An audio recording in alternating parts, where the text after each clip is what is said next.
welcome to the second academic sessions organized by the Old Anandians Medical Guild. Without further ado, let us begin today's academic program. However, us being nurtured by the premier Buddhist school of Sri Lanka, we know that we have certain traditions to stick to. And therefore, if I could please warmly welcome you to stand, and we will pay homage to our nation and our school through the national anthem and the school anthem.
දින කිතු ගොස බෝවි වැජවෙනු අනත මාතා දින කිතු ගොස බෝවි වැජවෙනු අනත මාතා සුදිලි ජය වීරවෙහි සාදාලීලා සිම්සදා අලාද විනේද පහදා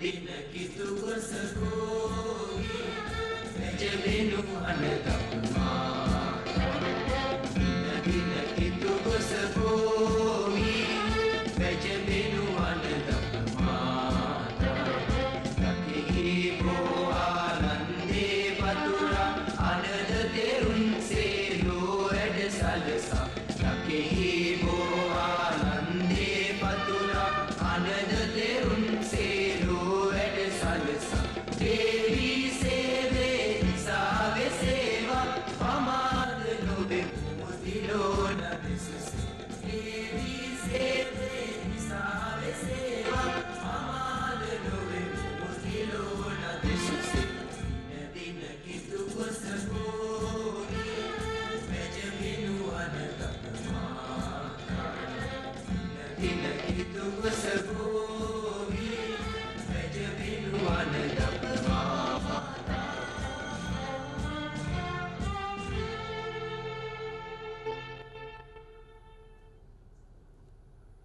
If I could please ask you to remain standing for the traditional lighting of the oil lamp.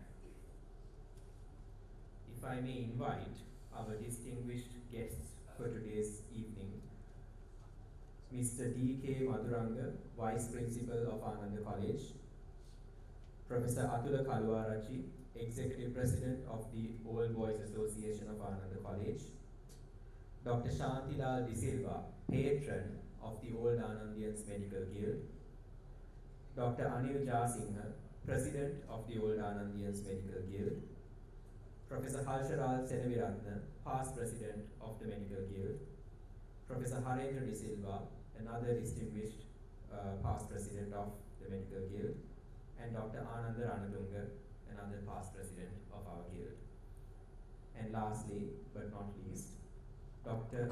Mrs. Indika Vidanagamage, School Development Society Secretary.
Thank you, ladies and gentlemen, for bearing with us.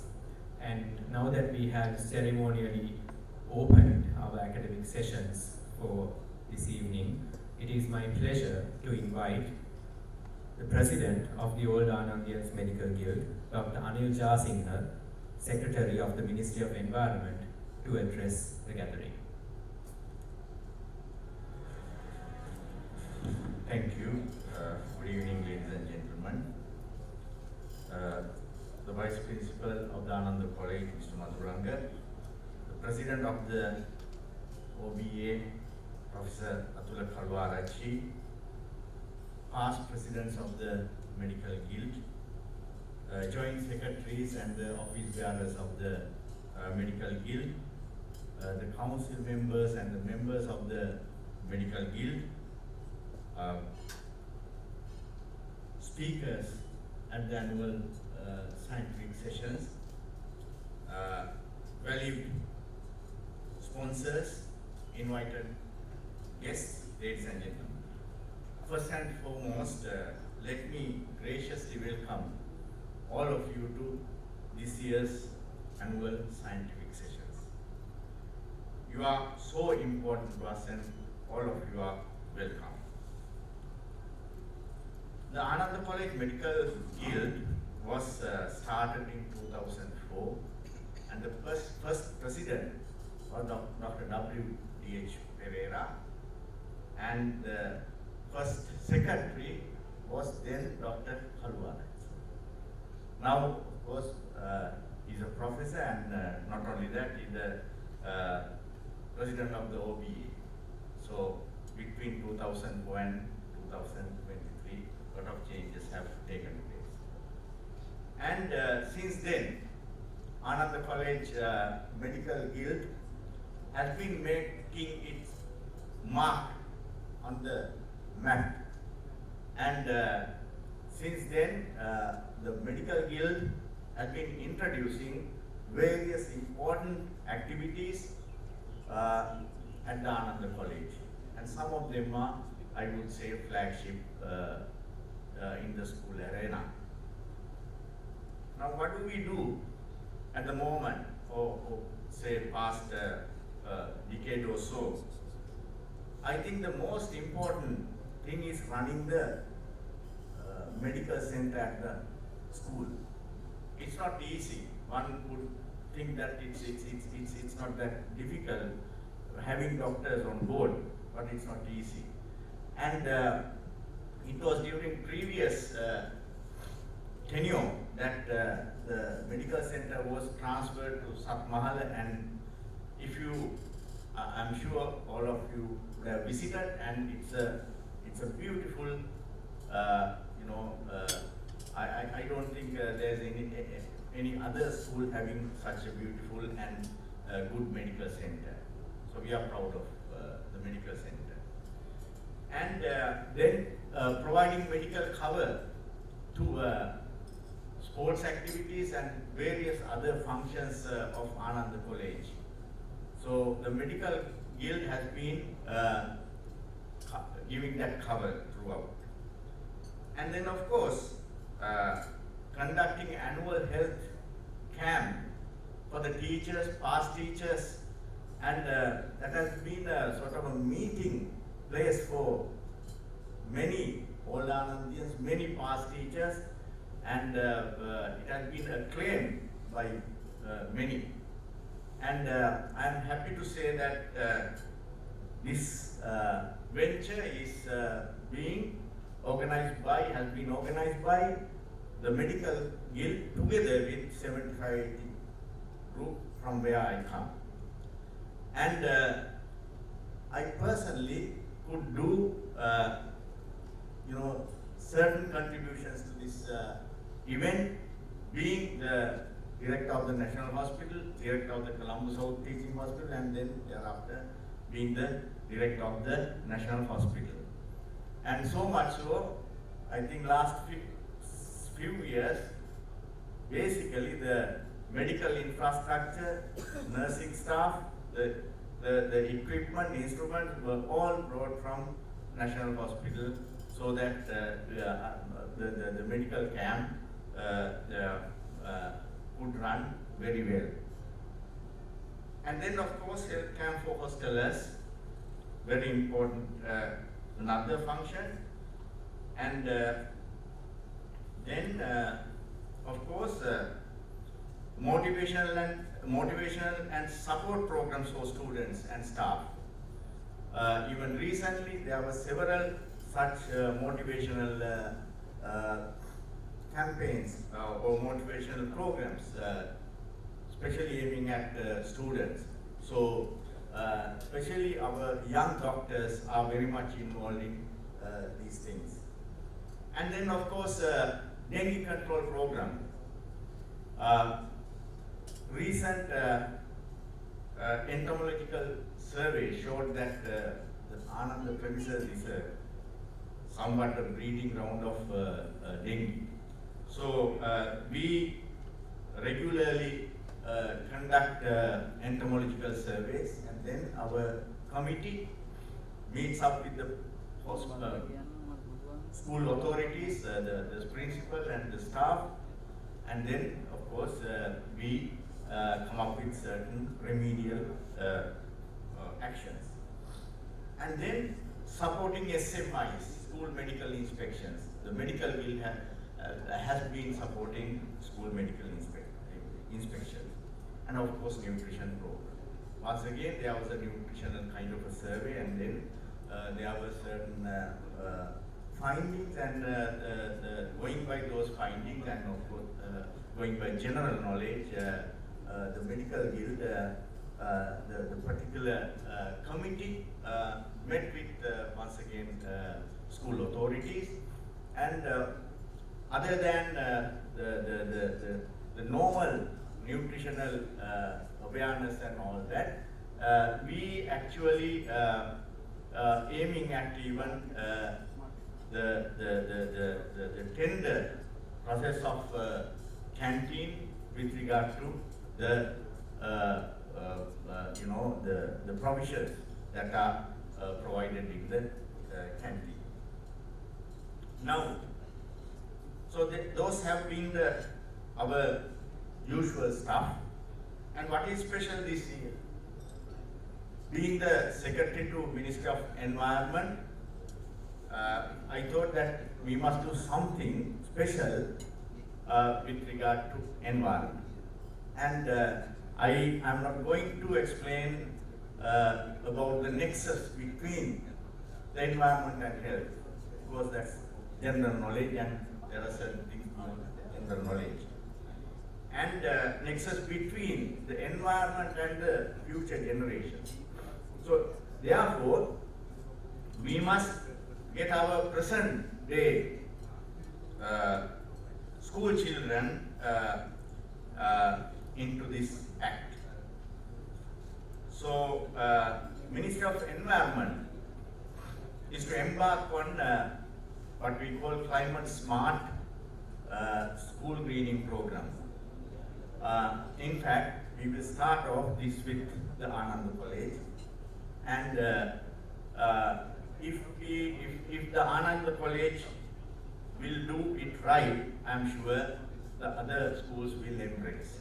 So therefore, we have started on preliminary discussions, and we have in fact on the track.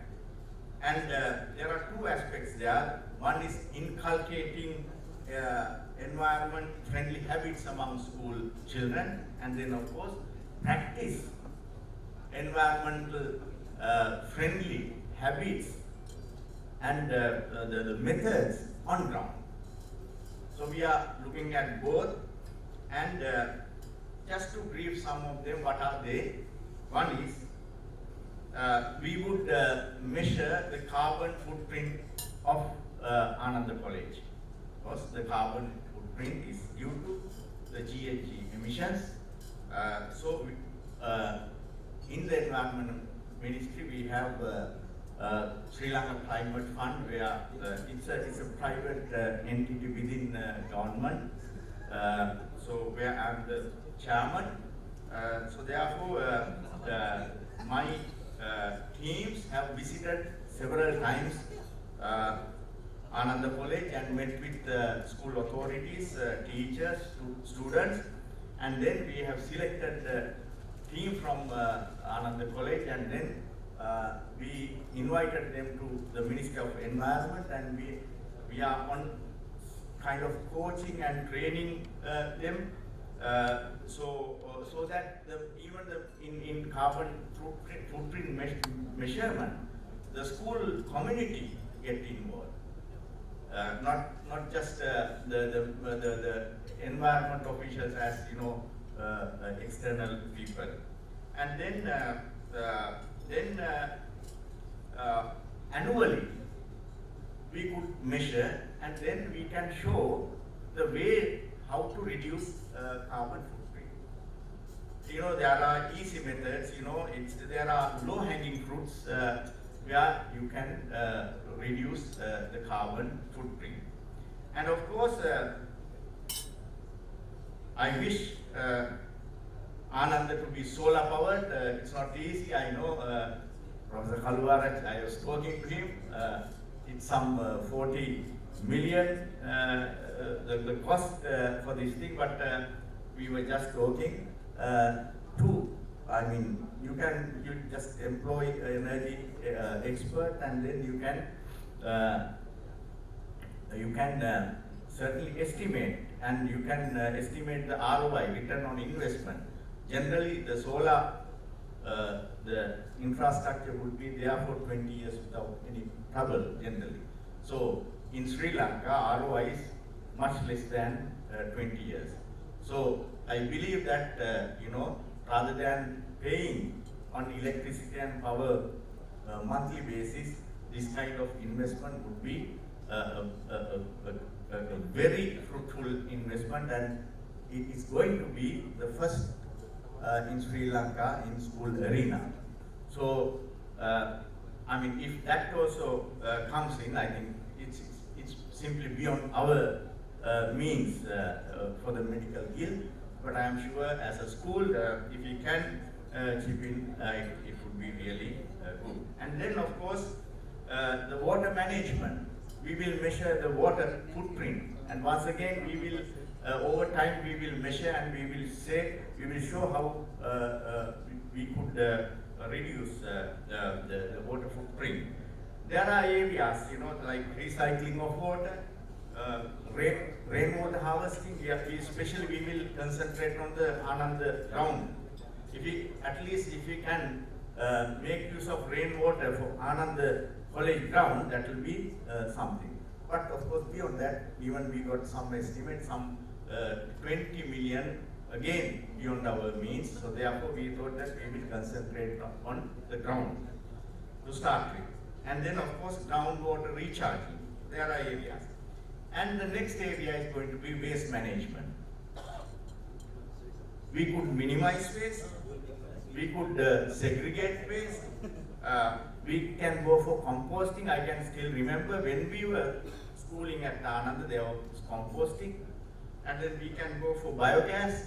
Once again, when we were schooling at Ananda, there was a biogas unit. I don't know whether it's available or not, but certain concepts are not new. Certain concepts are new, but certainly they have been there for several decades. And of course, waste recycling. So these are the areas. And then green space. We can increase our green space as much as possible. And we can have a good butterfly garden. Once again, we had such a butterfly garden. So we will revisit. There are neglected areas. Which sometimes we start things and then they are not sustainable. The school community, the students get changed, the authorities get changed. So with time, these things happen. So we need to have some sustainability. And of course, green transportation, costly, but at least if we can start from a golf cart, solar-driven three-wheeler, something, then this is how the culture will change. And of course, we need money for these things, but we don't have big money, and it's not easy to earn money these days. And so that's why we are having even, scientific sessions, and then also our valued customer sponsors have come up with, certain pledges. So therefore, I'm sure we can use some of these monies for greening Ananda. And in this, I must be thankful to, especially to my two able joint secretaries. They have been running up and down, last several months, and of course the council members, committee members, the previous committee members, the members. They are our strength. They have been doing a lot of work. Otherwise, even organizing this kind of a forum is not that easy. And also, before I leave, I thank most of them may not know Professor Ajit Alvis is the keynote speaker today. Professor Ajit Alvis was my classmate, and he's one of the eminent environment dance in Sri Lanka. So he's working for Moratua, and of course his CV will be presented. So I'm very happy that we got him down as the keynote speaker. And then, of course, I'm thankful to the principal, Mr. Lal Disanayake, who is a very versatile character, and who is a doer, and who is a good listener. So I'm thankful to Mr. Lal Disanayake and the school authorities. And of course, the past presidents, they have been always with us. Past president, they throughout attend the meetings, and always wish good for Ananda. So I'm thankful to them, and of course, last but not least, sponsors. Thank you very much.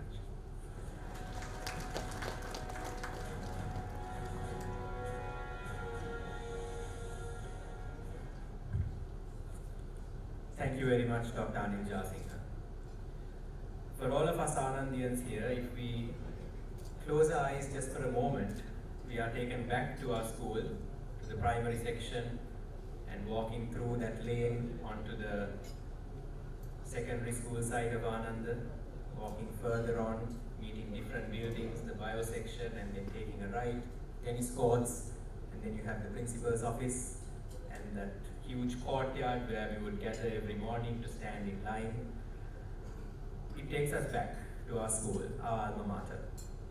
And it is only appropriate that we give prominence to our alma mater in this event. And therefore, it is my pleasure to invite the Vice Principal of Ananda College, Mr. D.K. Maduranga, to address the gathering on behalf of Mr. Lal Disanayake, our Principal, who due to unavoidable circumstances was unable to attend our gathering tonight.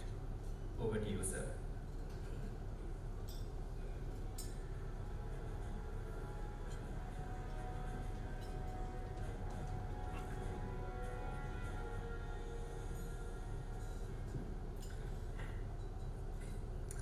සුබ සන්ධ්‍යාවක් සියලු දෙනාටම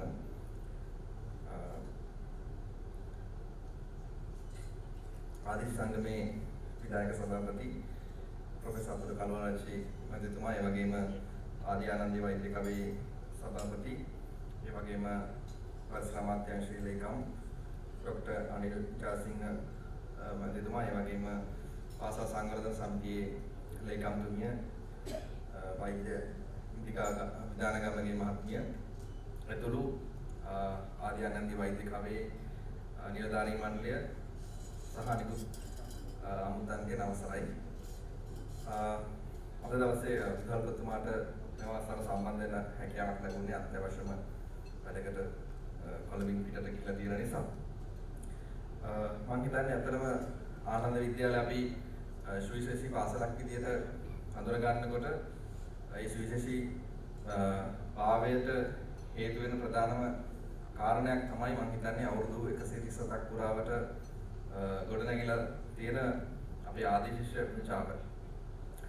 මම හිතන්නේ ඒක අපේ පාසල සතුව තියෙන ප්‍රධාන වත්කම කියලා සැලකුවොත් හරියි. ඒ වගේම මේක ඒ අවුරුදු ගණනාව පුරාවටම ගොඩනැගුණු විභව ශක්තියක් විදිහට හඳුන්වන්න පුළුවන්. මේ ශක්තිය තමයි අපේ පාසල සුවිශේෂී පාසලක් බවට පරිවර්තනය කරන ප්‍රධානම සාධකය බවට වර්තමාන වෙනකොට පත් වෙලා තියෙනවා. ඒක අපි වෙන වෙන පාසලක් එක්ක සතුටුවොත් අපි උගන්වන්නේ එකම සිලබස් එක අපේ ගුරුවරු එක ඉස්කෝල වලින් එනවා.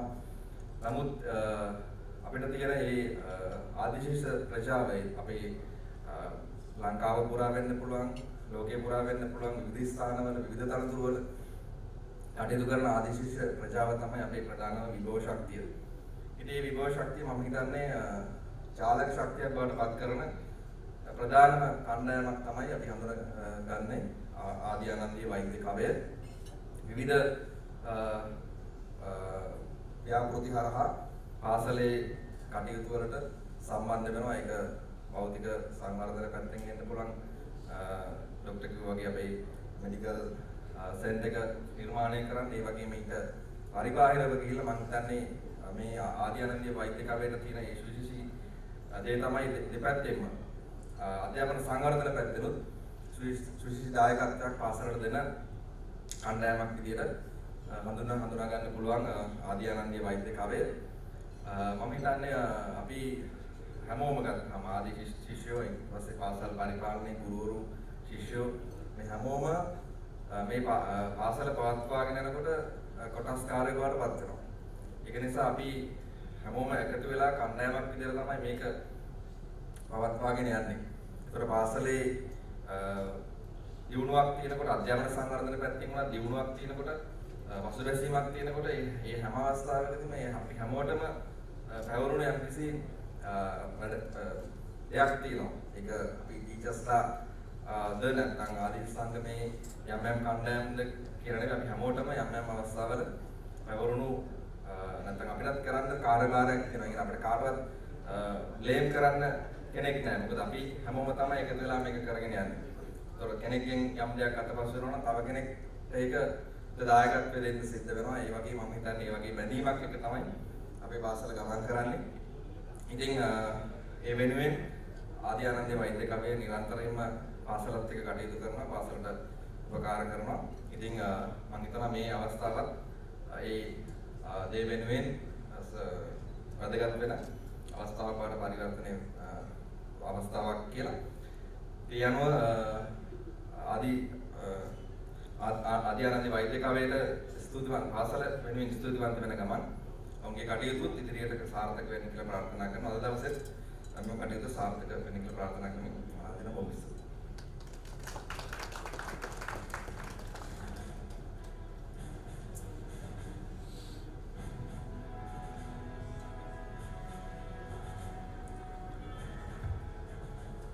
Thank you very much, Vice Principal Mr. D.K. Madhuranga. Next up to address the gathering tonight, it is my distinguished pleasure to call upon Professor Atula Kaluarachi, Executive President of the Ananda College All Boys Association, also a past President of the Old Anandians Medical Guild, and an affectionate character for us who have had the pleasure of learning from him.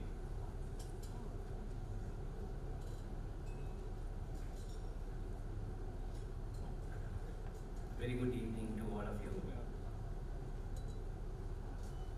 Patron of the Old Anandians Medical Guild, Dr. Chandra Silva.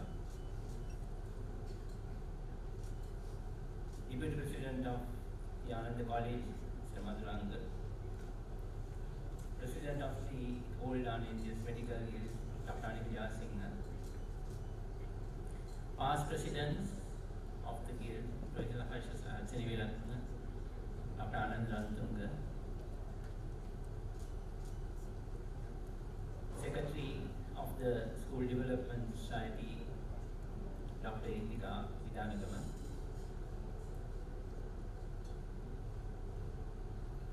Invited guests, ladies and gentlemen. I'm really happy to stand here today as the first secretary of the Old Anandians Medical Guild,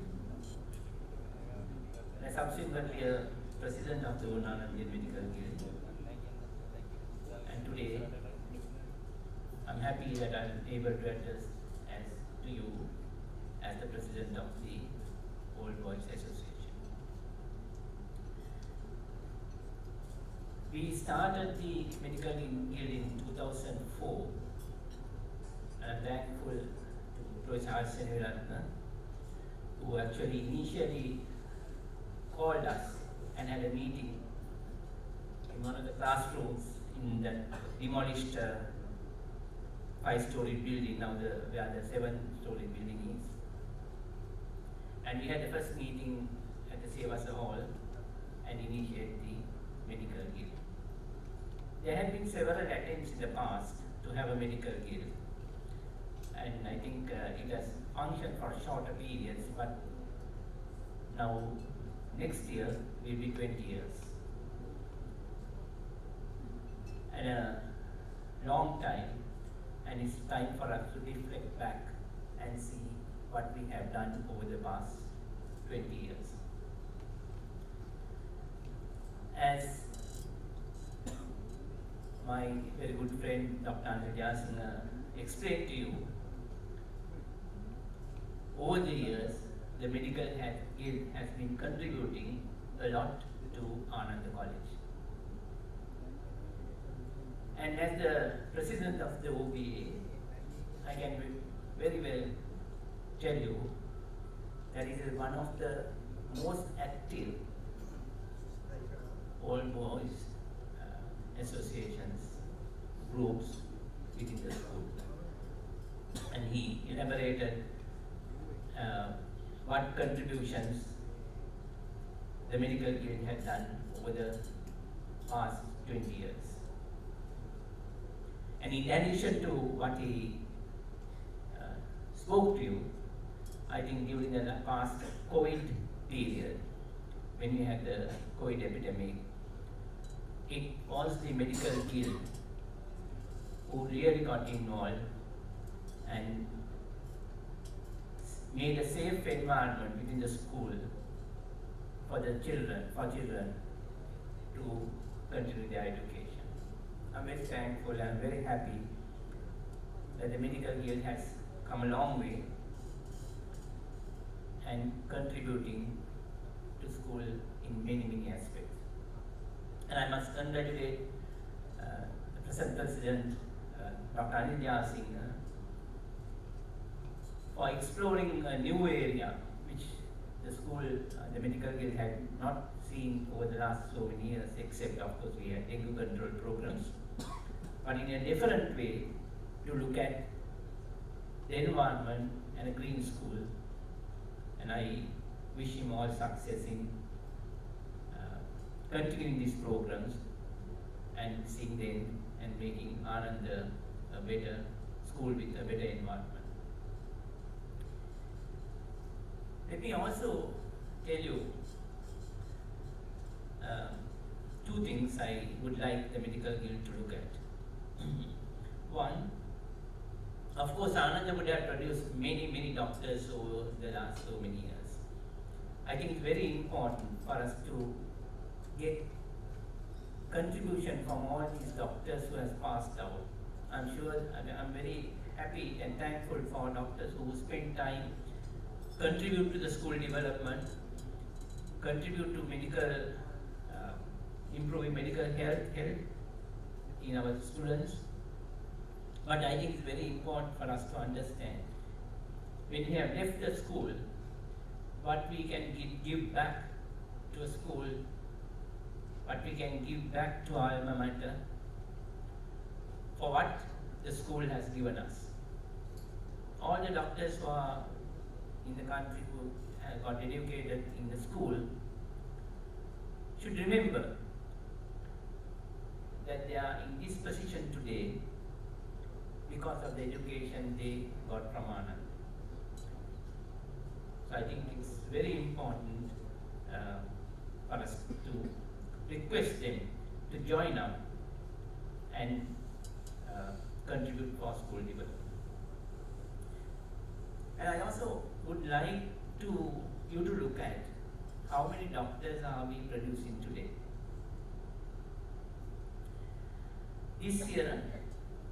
I have decided that the OBA, the main theme of OBA is education at Ananda. I have every forum, every activity will be directed towards improving education. Because if you look at where Ananda we are actually talking within 4 walls, and I want you to not to talk about this when you go out, but I have been talking with the principal. Every forum I have been very open, and I think unless we recognize that we have problems, that we will never find solutions. Last couple of years, in O-level results, Ananda was 45th position in the school in Ireland. Although the last 2021 we were 25th, and nothing to be happy about. Anand should be at least within the first 4 or 5 positions in the country. And we see, even in advanced level, less and less our students enter medical schools. And I can remember when, I'm sure I will remember, in our school when we had 50 students, at least 20 would go to medical school. And it's very important. And you won't believe, we looked at, since I'm interested in looking at school education, our education is handled by actually Prof. Ajit, this is I still know, Professor Udeni Namagamua, who is a professor at University of Moratua. Can you believe if you come to know, in year 13 classes, only 5 students attend the school per day out of over 500 students. So there's some problem. People about losing trust or losing faith in school education. And so this has been discussed even the Parliament core committees, not only our school, other schools are also not much different. But we need to address these problems, because the thing is, people think that people are going for tuition and passing exams. And we talk about one student getting a rank. But remember, there are 499 students down the line. We talk about students going to tuition classes and passing. Remember, there are a lot of students who might not be able to afford to pay for tuition classes. So what is the responsibility of school? And I'm very, very thankful, I'm very grateful to the present principal, who actually very receptive and who has actually taken up these issues, and very happy to address these issues with the OBA, and OBA is very supportive for him to get his school. But we can develop all infrastructure, we can develop everything, that's important. But remember, at the end, a student enters the school to pass out with some education, discipline, and serve the country. And will you believe, if I say 67 students failed all subjects from Ananda. 57 students failed all subjects, and if we are saying a student enters Ananda and they go out with 4F, we have a problem. So I think really important. I'm not blaming anyone. I think it's not blaming anyone won't give us any solution. It's a matter of recognizing that we have a problem. It's a matter of recognizing that we need to support the school. That's very important as all boys. And that's one request I'm going to make to the Medical Guild today is to look at education and violence section. I think we have a responsibility to support our children in school, and help them to be educated and support them. And actually the engineering guild I'm happy that engineering guild is doing a lot of things for students, support schemes and all. So I would request to the medical guild also to look at, these are new things that we need to look at, and how we can support the education, maybe the biology section, if the medical guild can take up and look at education and in our biology section. I'm sure Sir Madhuranga is here, the deputy principal. You will be very happy to the support of all of you to develop the school. So with that request, I'm not going to talk a lot. It's a matter of seeing and identifying the problems and supporting the school, supporting the principal, because you can imagine one person can't handle 7,000 students and do everything without the support of the old boys and all the other well-wishers. So that we as past pupils and we as people who have got the benefit from the school have a responsibility to contribute to our matter and make sure Ananda comes to the top in the school benefits and all our students to be educated well. Thank you very much.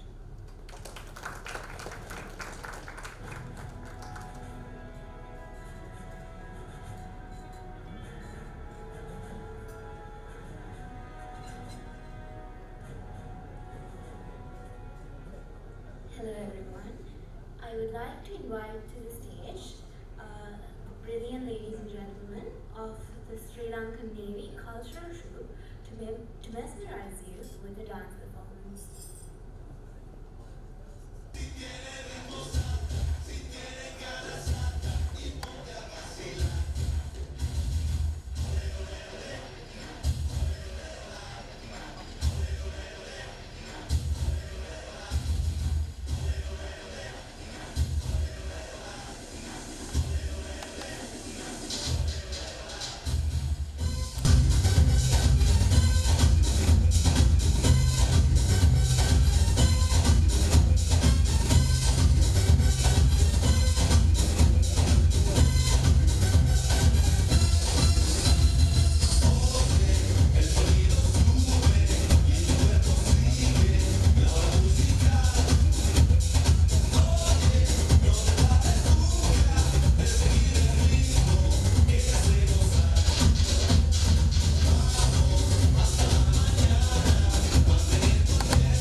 very own Dr. Tharaka Pereira, Assistant Secretary of the Old Anandians Medical Guild, to launch the concept of Ananda in our hearts.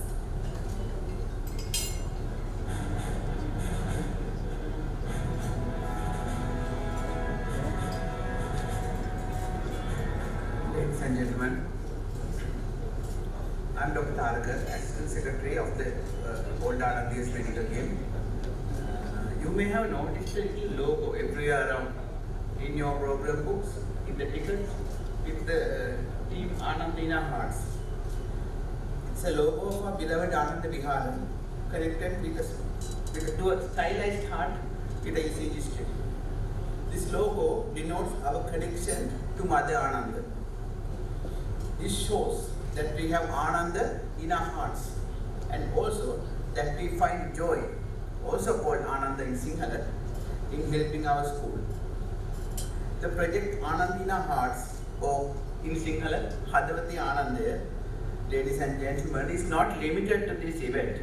It was in fact envisioned as a broad fundraising and strengthening front. This includes increasing our membership number, increasing communications within our brotherhood, within the guild, and reaching out to affiliated groups to strengthen the already there approved Ananda College Medical Center Maintenance Fund, and to conduct direct fundraisers. As part of the Ananda in our Hearts project, we hold these academic sessions with view to strengthen our members with up-to-date knowledge, as well as to facilitate communications among our guild members, and as a fundraiser to help maintain the Ananda Medical Center. To aid in this endeavor and to take this initiative a step further, we have produced a book with the same name as the concept, which we will shortly distribute. We actually made this in a very short time frame, so we couldn't conduct many of the interviews we had planned. Those will be coming in the next edition, most probably early next year, with the 20th celebration of the Ananda Medical Guild, Old Anandians Medical Guild. And as I gaze upon our audience, I'm happy to see that our brotherhood that spans across several generations have come together as one in this event, because it's actually because we have Ananda in our hearts. Thank you.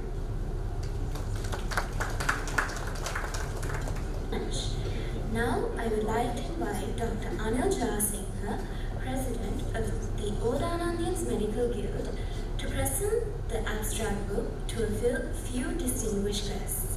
Sir, would you please oblige?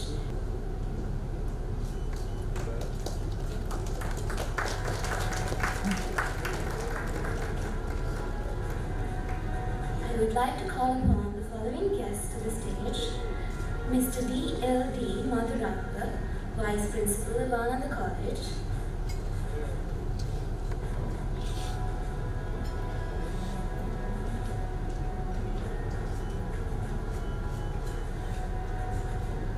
Professor Abdul Kaluarachi, Executive President of the Old Anandians Medical Guild;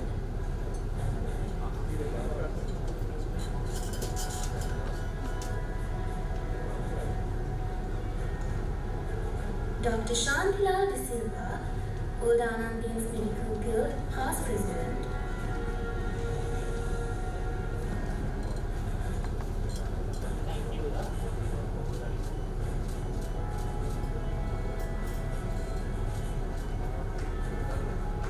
Professor Harshalal Senaniratna, past President, Old Anandians Medical Guild;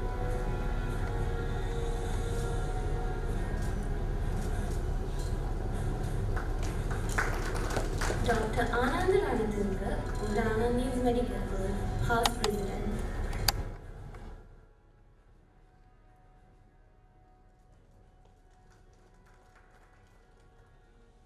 and Professor Ajit Dialvis.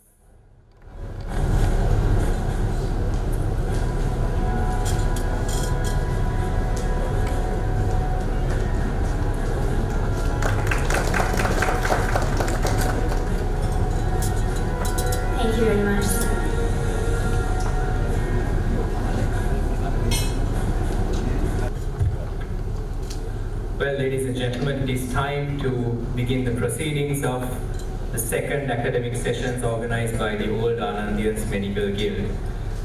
And it is my honor to call upon our keynote speaker for this evening, Professor Ajit Diarbis, who is Professor of Chemical and Process Engineering at University of Moratuwa.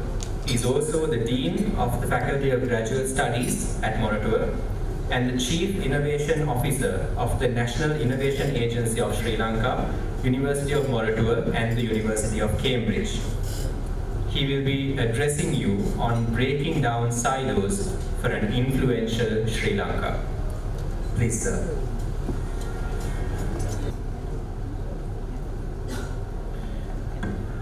Hi everyone, very good evening. First of all, let me thank the President of the Old Anandians Medical Guild, my classmate, Dr. Ananda, for the invitation, Vice Principal, sir, and also Professor Abdullah, who is the President of the OBA. Happy to be here and for discussing, speaking like probably from Ananda, but more looking towards the outside, where we stay, live, and work.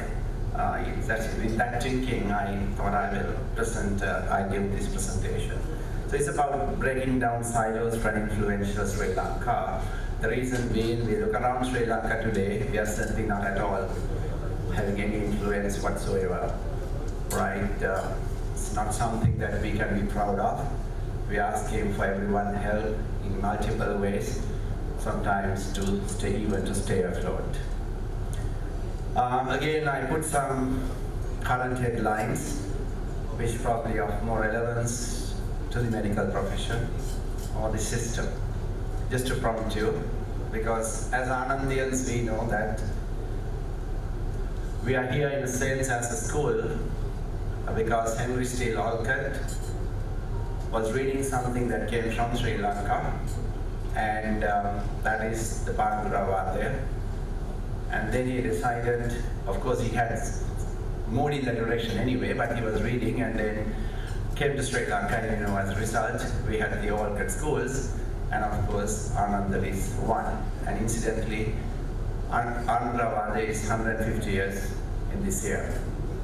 So something to remember in a sense that a communication, what I'm saying is a communication prompting somebody to take notice and to feel interested and to contribute. But as far as Colonel Olcott, it's way across countries that contribution came, and we as a school perhaps started to exist. In a sense here, what I'm doing is, okay, what sort of ideas that comes to your head as professionals, as who have knowledge, and with the ability to contribute, to move away from this situation. And that's what I'm trying to stir up in trying to say, change Sri Lanka. Because we need to be more assertive. And in that sense, what do you mean by breaking silos? Let me take an individual, you, me, or I, or anybody. We do have numbers that we sometimes are more close to identify ourselves. And perhaps when you see this set of numbers, probably it's very well clicked in your mind what this signifies. Not exactly to mind, but the point is we do take certain times that personal health parameters comes to your mind. You don't have to say 6 milligrams per deciliters or things like that. Unit is not really, but the value, the numerical number comes to the mind, and it's shifting somewhere. It gives you the red flags. But not what we may not forget, we may not really understand, is this set of numbers, right? On one side, it's about the individual health. On the other side, we are seeing is the planetary health. If you say 36.8 should be the average temperatures we are talking about as a body, we may not talk about the global temperatures. We have seriously had to work hard to keep it below 1.5 degrees rise Celsius. And in the last week, in the first week of July, we surpassed any record of the average temperatures of the world so far recorded as an average temperature, right? So that means we are facing a degree of heat that we have never been used to, and the trend or the direction is not good. So we have to do something in the sense, that's the point, right? But that's not global, it's individual, it's all affected. But I was a little bit focused, okay. Now we have to work together on this, in this to do. We can't say, look, someone A is doing, B is not ignoring. And if you say a lot of B's are around, am I to stop my responsibility? That's not right, right? You must have that purpose. But it's again the same thing. How do you entice others to come together for a common cause or that worthwhile purpose in serving? So that's the point. So here I put another set of data, probably quite closer to us, it's very important to us. If you take Sri Lanka, if you take the child malnutrition, if you have been reading the UNICEF publications, and this is 2019, I'm taking specifically, but it will not change much. Highest prevalence in the world, if you take, this is stunting and wasting, which you know the meanings better. Sri Lanka was in the worst 10 countries in the world. This is, we are talking about age 5 and below, the children. And interestingly, Sri Lanka was sandwiched between Eritrea and Somalia. Nothing against the countries, but when we hear Eritrea and Somalia, sometimes certain images comes to our mind. And here Sri Lanka sandwiched between that, and the Sri Lankan children, age below 5, is showcasing one of the worst figures. It's not something we can be proud of, and that's to do with nutrition. And the point is, if you do have problems in that stage, you know the cognitive development is going to be affected, and the whole future is in jeopardy. And that's the issue. So on the other hand, we know this, we are seriously still losing our money, in a sense, more than, at one point it was like 400 billion, come down to 200 billion because of some enforced controls as well.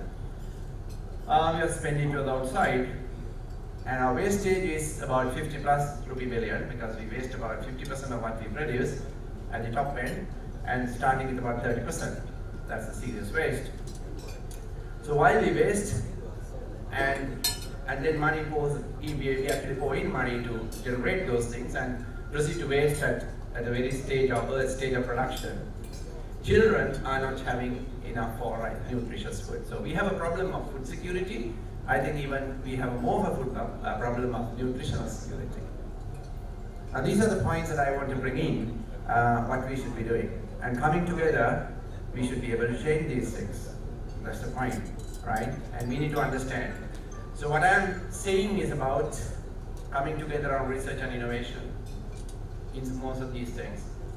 I suppose what most of the time what we hear are, let's do these numbers and so on, and the country will be okay. And personally, I don't think so, right? And unless we save on serving this front, which is science and technology.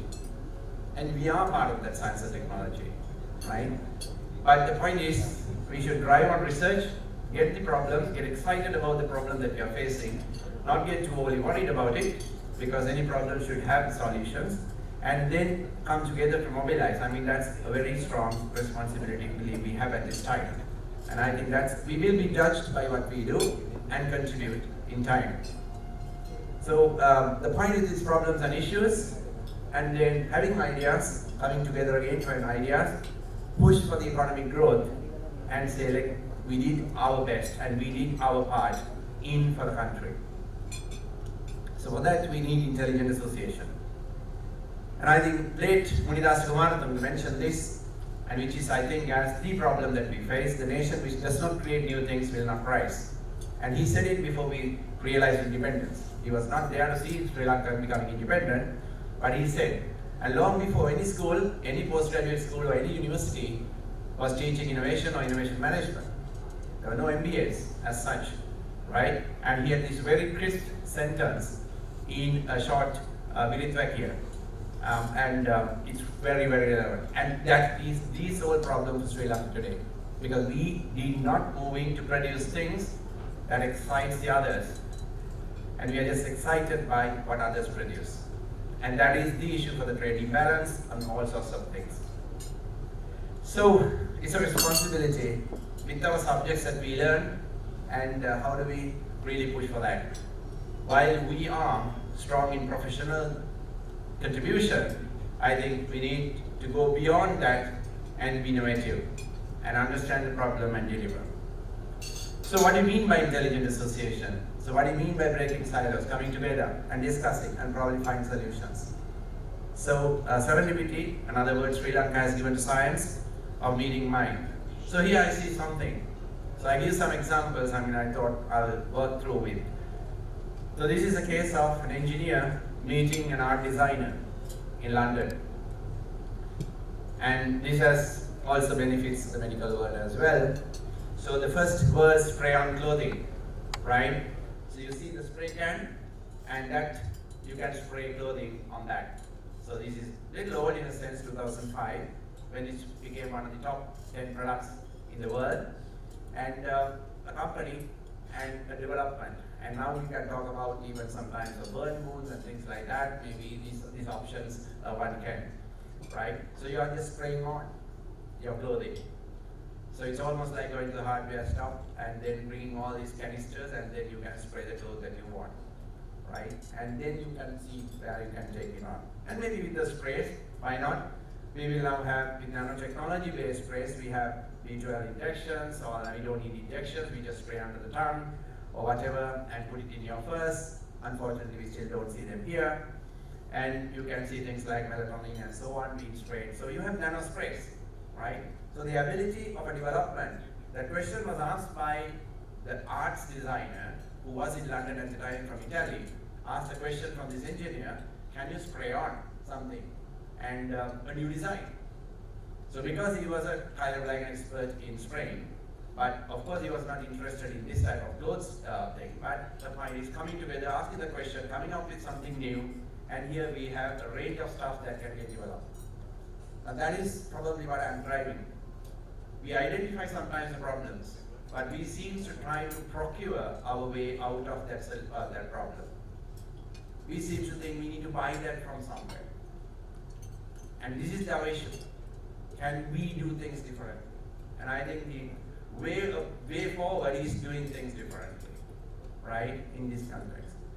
So for something, why we need to bring, I go back to a statement made by Lee Kuan Yew, and it's not pushing me, this old engineer probably in this place, but I am also kind of frustrated medic of sort, because at grade 6 at Ananda, my chemistry teacher was very fond of, I am still, and I still, the point is, of course, putting the frog in the paraffin wax live, asking for the dissection, decided me I'm not going to do medicine. I can't do that. So I moved in the direction of maths and the engineering, but I must say I keep on bringing bio into anyway what I do. And so this example where the Singapore, Lee Kuan Yew said, the Dutch, the British and the French never gave us any technology. They built our universities, but they never taught us engineering.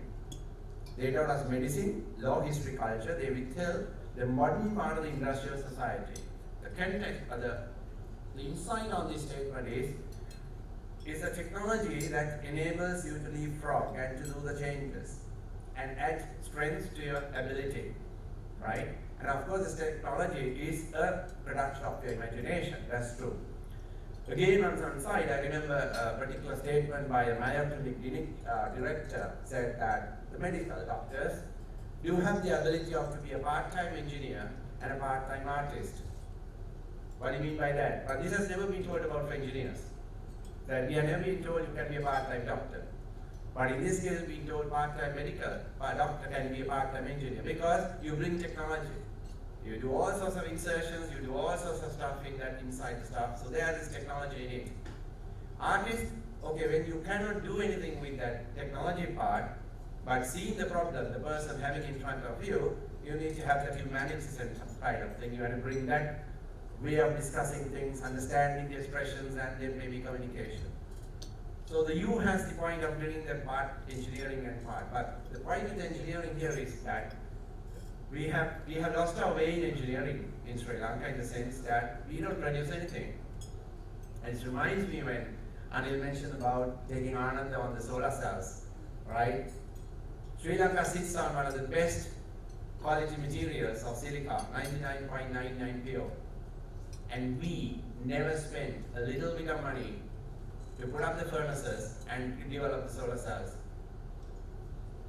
We have to take it from outside. And we send the solar cells from silica cleaned up here, but probably as we have some statistics, we only end up with, in those production facilities, with little extra dose of silicosis and the lung cancers, right? Because occupational safety has been little minimum. So it's a problem. We didn't do technology, and even if you look at Lee Kuan Yew in context of Sri Lanka, we had the medical school, but we never had the engineering school, right? We had the law, we had the others, but we never had the medical engineering school, the university. What we were given was the technical college, but the skills to maintain a bit, not to do design and think and act. So it's important. So why we need innovation, and wherever we practice, why we need to bring in that innovation is this.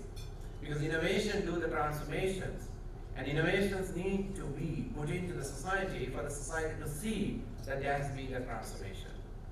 So it's like this simple story of, if we have never put in technology for lighting in the best way, in the very first instance, we would have lost all our bells. Because, of course, in this side of the world, in Sri Lanka and so on, we were using vegetable oil for a little bit of lighting. But in the industrial world, or rather the Western world, they have been using whale oil and killing whales for getting the oil. And if that rate continued for all the lighting, the end of whales would have come much earlier.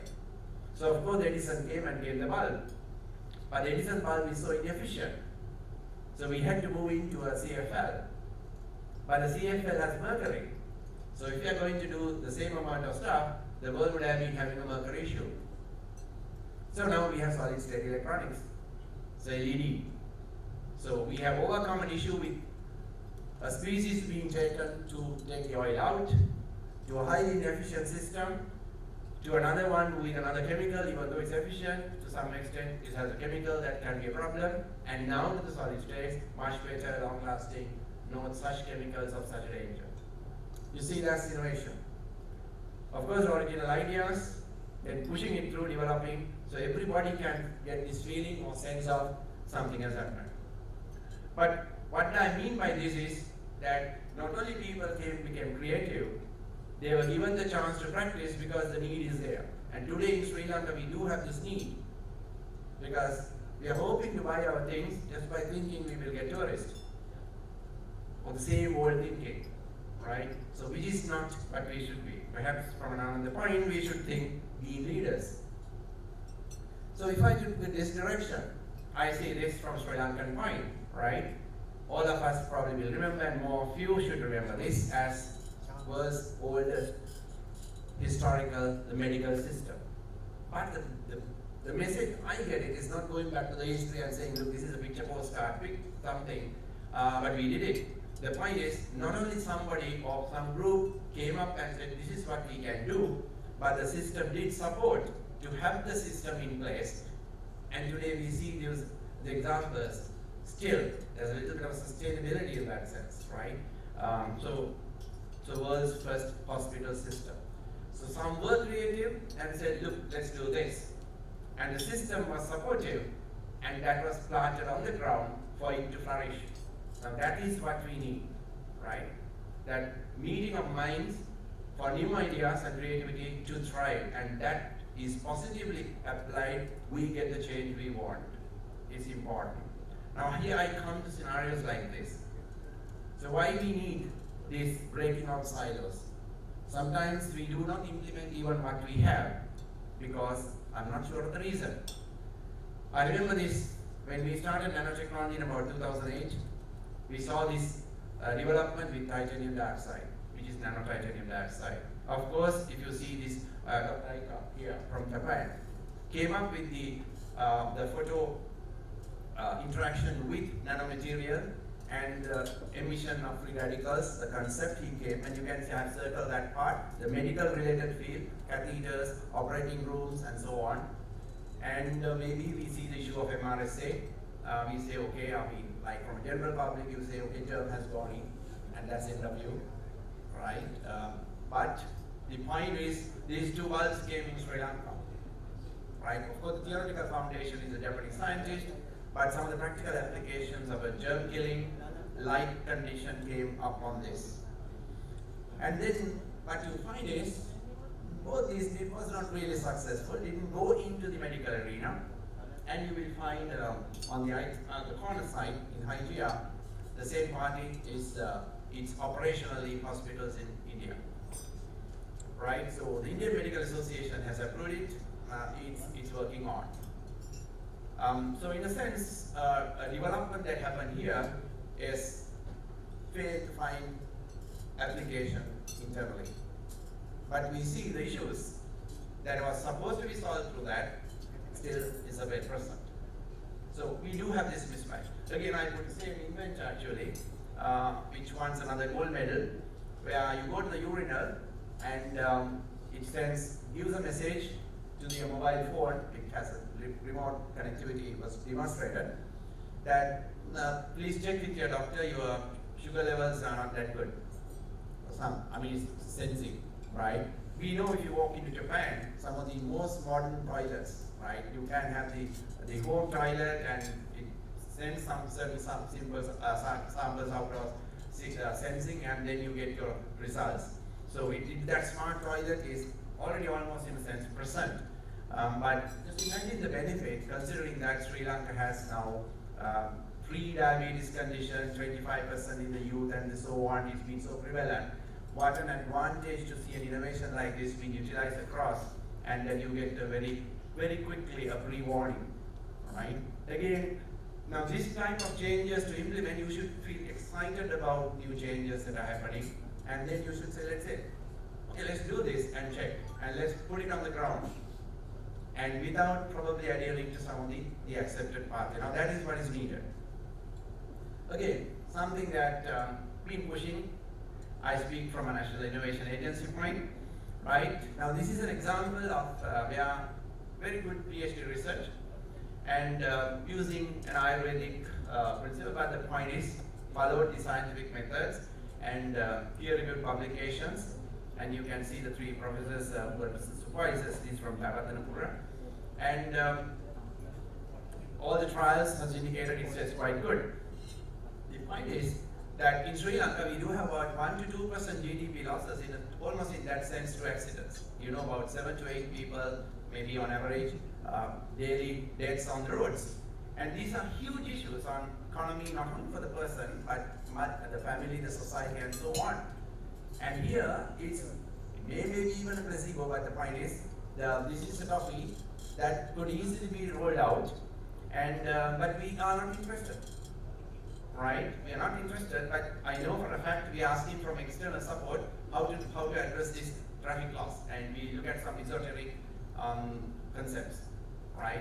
Vibrating steering wheels, all the gadgets, but maybe this is different. But you have solutions, but solutions are not finding our way.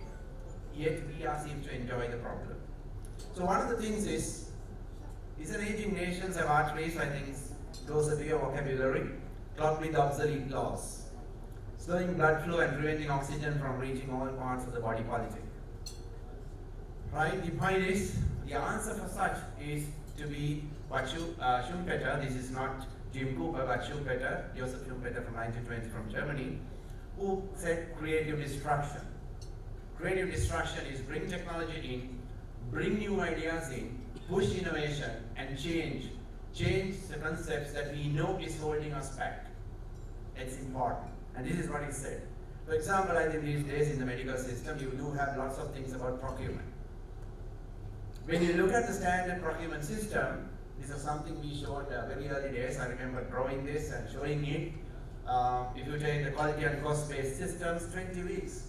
If you're running with all sorts of committees, you're running like only 2 or 3 procurements per year. That's not for something that we have to do. You have to bring creative disruption for these things, right? Because we seem to follow some sort of ideas that have been there for some time and ignoring all opportunities that are present with technology. And those technologies will actually minimize corruption and reduce corruption, for sure.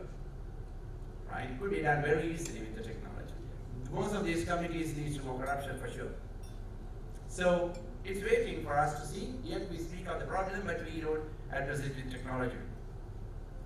And things like that today, I have a researcher at this stage with us on trying to push for an AI tool in Sri Lanka. Unfortunately, he's going from pillar to post in terms of getting the opportunity. Of course, he has used lots of data from outside because AI is all about learning from the history, and he has got about 1 lakh plus X-rays and CT scans and done data. So you can see, it says that we have to also be aware of technologies reshaping our professional grounds. So this is something where I remember picking up this paper in 2017, South China Morning, and it said, for radiologists, if you have friends going through medical schools, graduating with a degree in radiology, I think they have a perfectly fine 5-year career as a radiologist. Of course, this is nothing to do with, again, but the point is, we are going through changes, and it's very, very important not to have this pushback effect. Rather, embrace some of these things and to see what we can do, because today the theory is the learning, specifically school students, they should be like, learn, unlearn, learn. If we keep on thinking what we have learned is what will take us into the future, is not going to be so. It's totally changing, right? So the earlier we adopt this is important.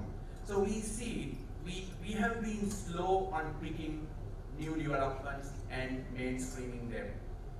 And that's, in my mind, still resonate with what Munidasa Kumar says. Either we do not support, or we are very comfortable with the status quo. And for this country, the status quo, with all the added negatives that we have, has pushed us into the back, seriously behind, right? So it's important for us to research, and you have to push research in any profession, and I think we should support it. So it's very, very important we push for an area in itself. I won't go into details. And it's again looking at what do you do. We do a lot of research projects, but when we map these research projects in our space, we find we are on this quadrant where I have put this question mark. You don't want to be seen in that because everybody has done that work before, most of the time. So it can be on the Niels Bohr quadrant, or what we say as the Janus quadrant, and on the Edison quadrant. Why are those three? Because if you are in the Bohr quadrant, you are pushing the knowledge boundary, but may not be of relevance to the society immediately. But still you are pushing and adding knowledge, which may be useful and definitely going to be useful in understanding. If you are on Janus quadrant, you are doing something for the very first time, vaccination, but vaccination is going to be immediately applicable as well across the society. So there's direct usefulness as well.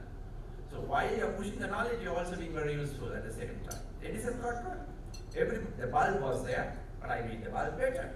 So the Edison one is, you're not pushing any new knowledge, you're just simply using the knowledge better to get things of use to the society. So we need to ensure that what we do in this, we need to go into these quadrants. At least not the board for the moment, even if you are a little shy from producing on the fundamental, we should be on the other two.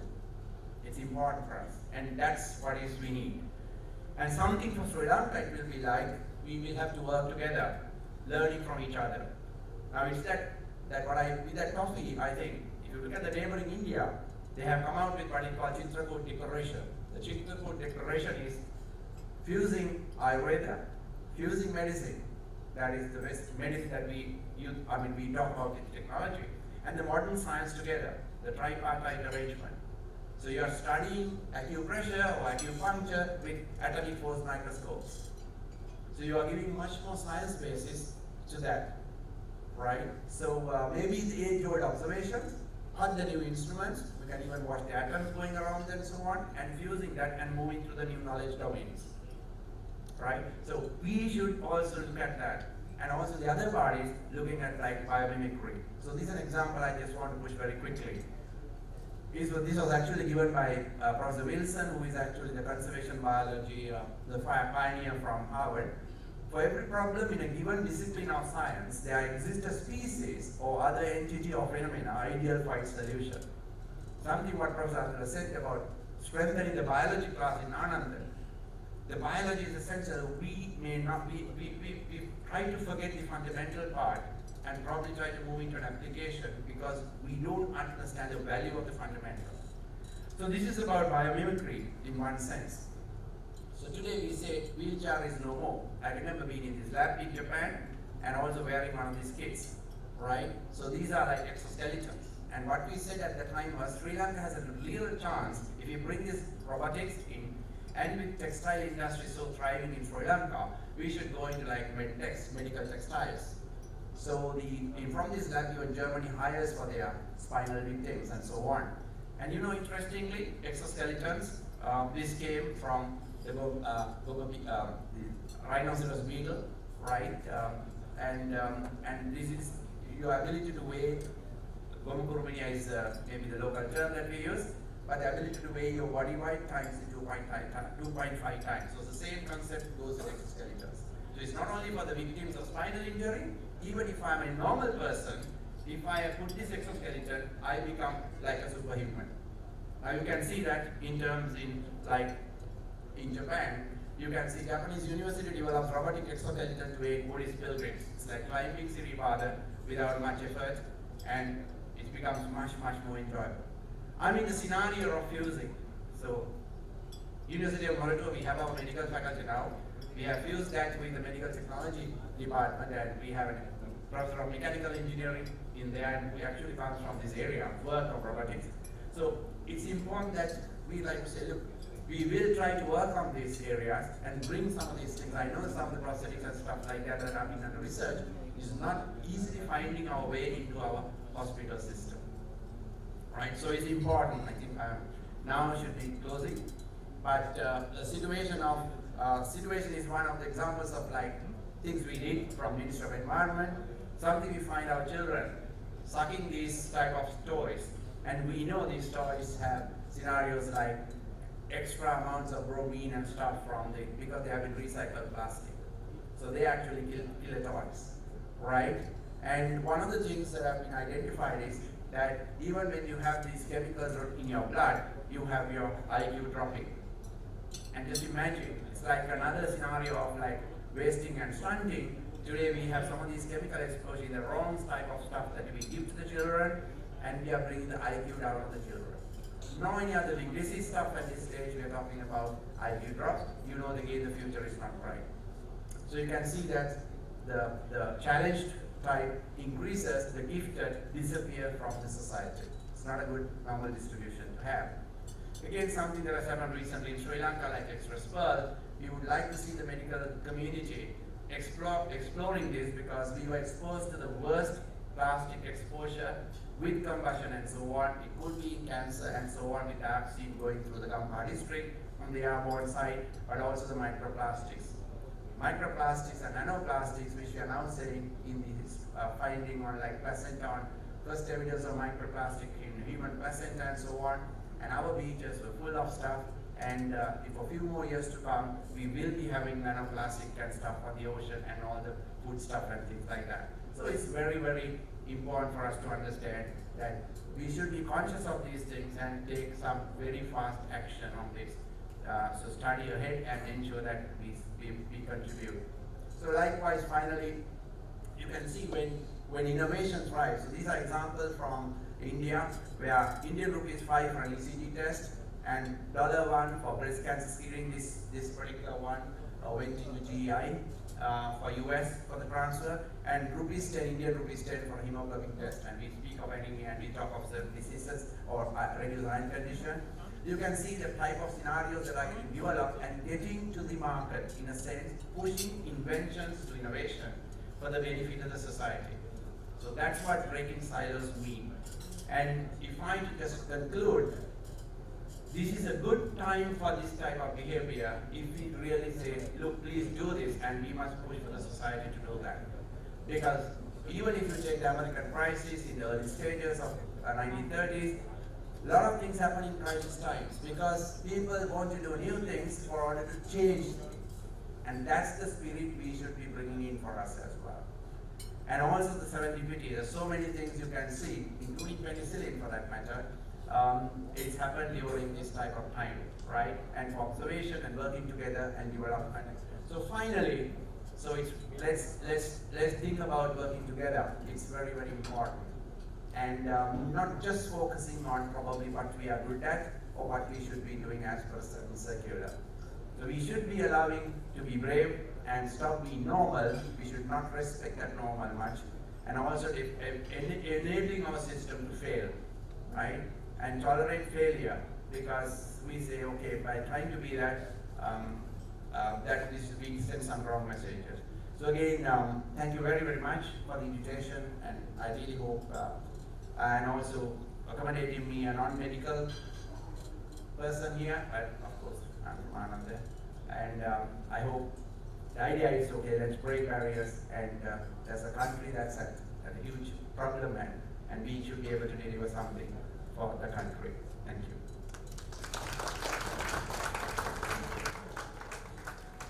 Professor Adit, if you could just hold on a moment. If I may invite Dr. Anil Jasingh, President of the Old Anandians Medical Guild, to present him with a token of appreciation.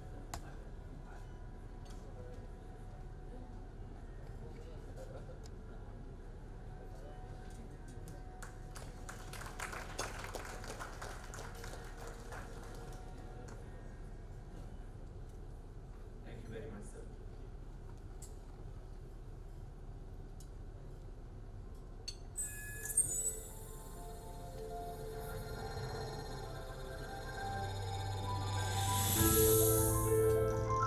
From the beginning, science has been at the front and center of everything we do,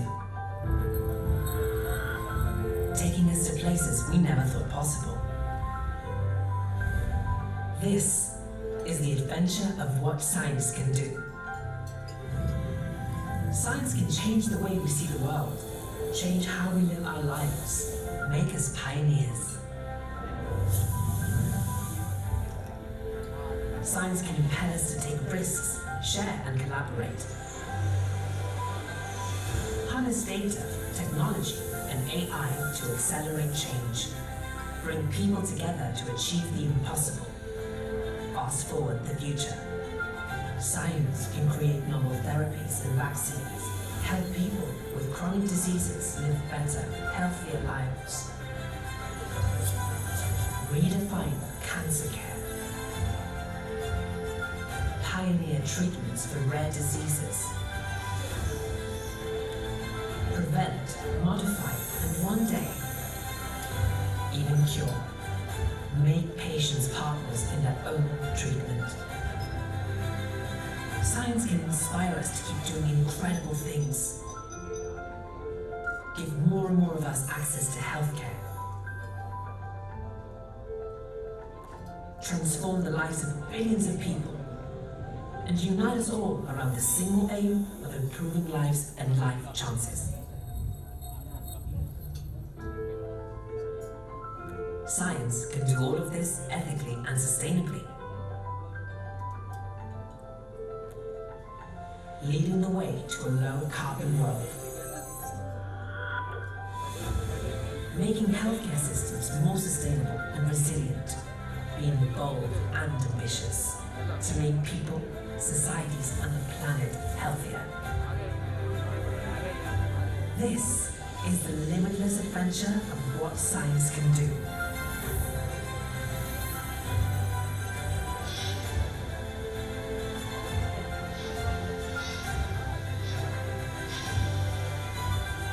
This is AstraZeneca. It's a message from our platinum sponsor, AstraZeneca Pharmaceuticals. And now I invite Mr. Riza Qasim, Old Anandian and country head of AstraZeneca, to address the gathering.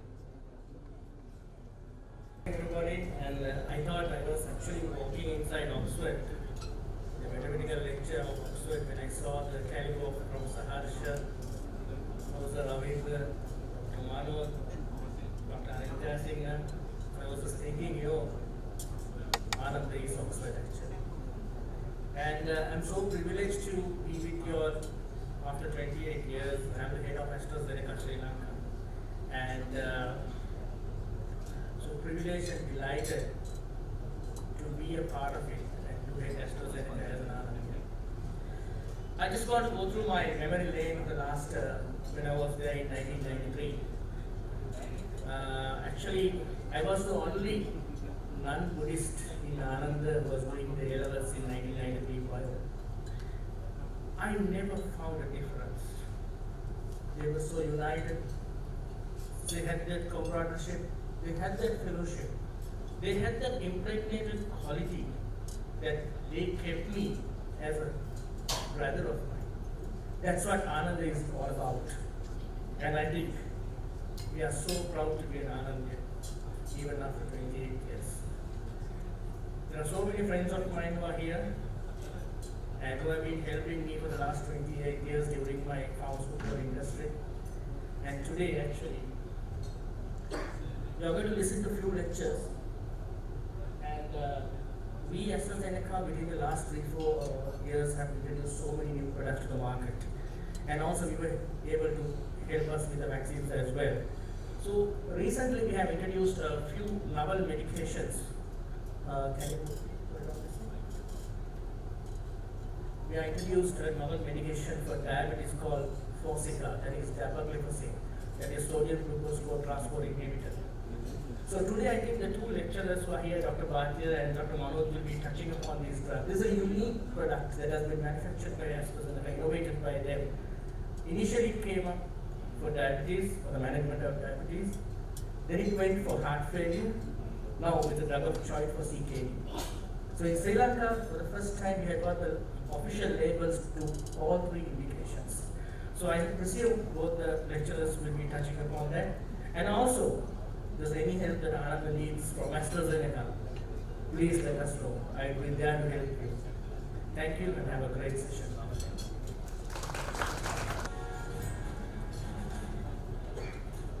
I would cordially like to invite Dr. N.M. Pereira, consultant physician, Colombo North Teaching Hospital, to present a few words about the new guidelines on diabetes management.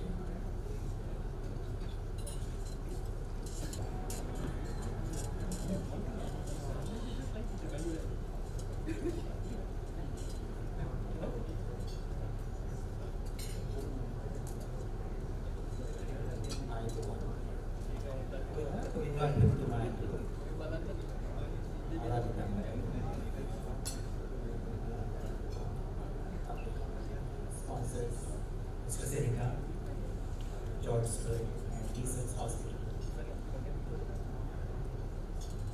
Sponsors, Anandian Medical.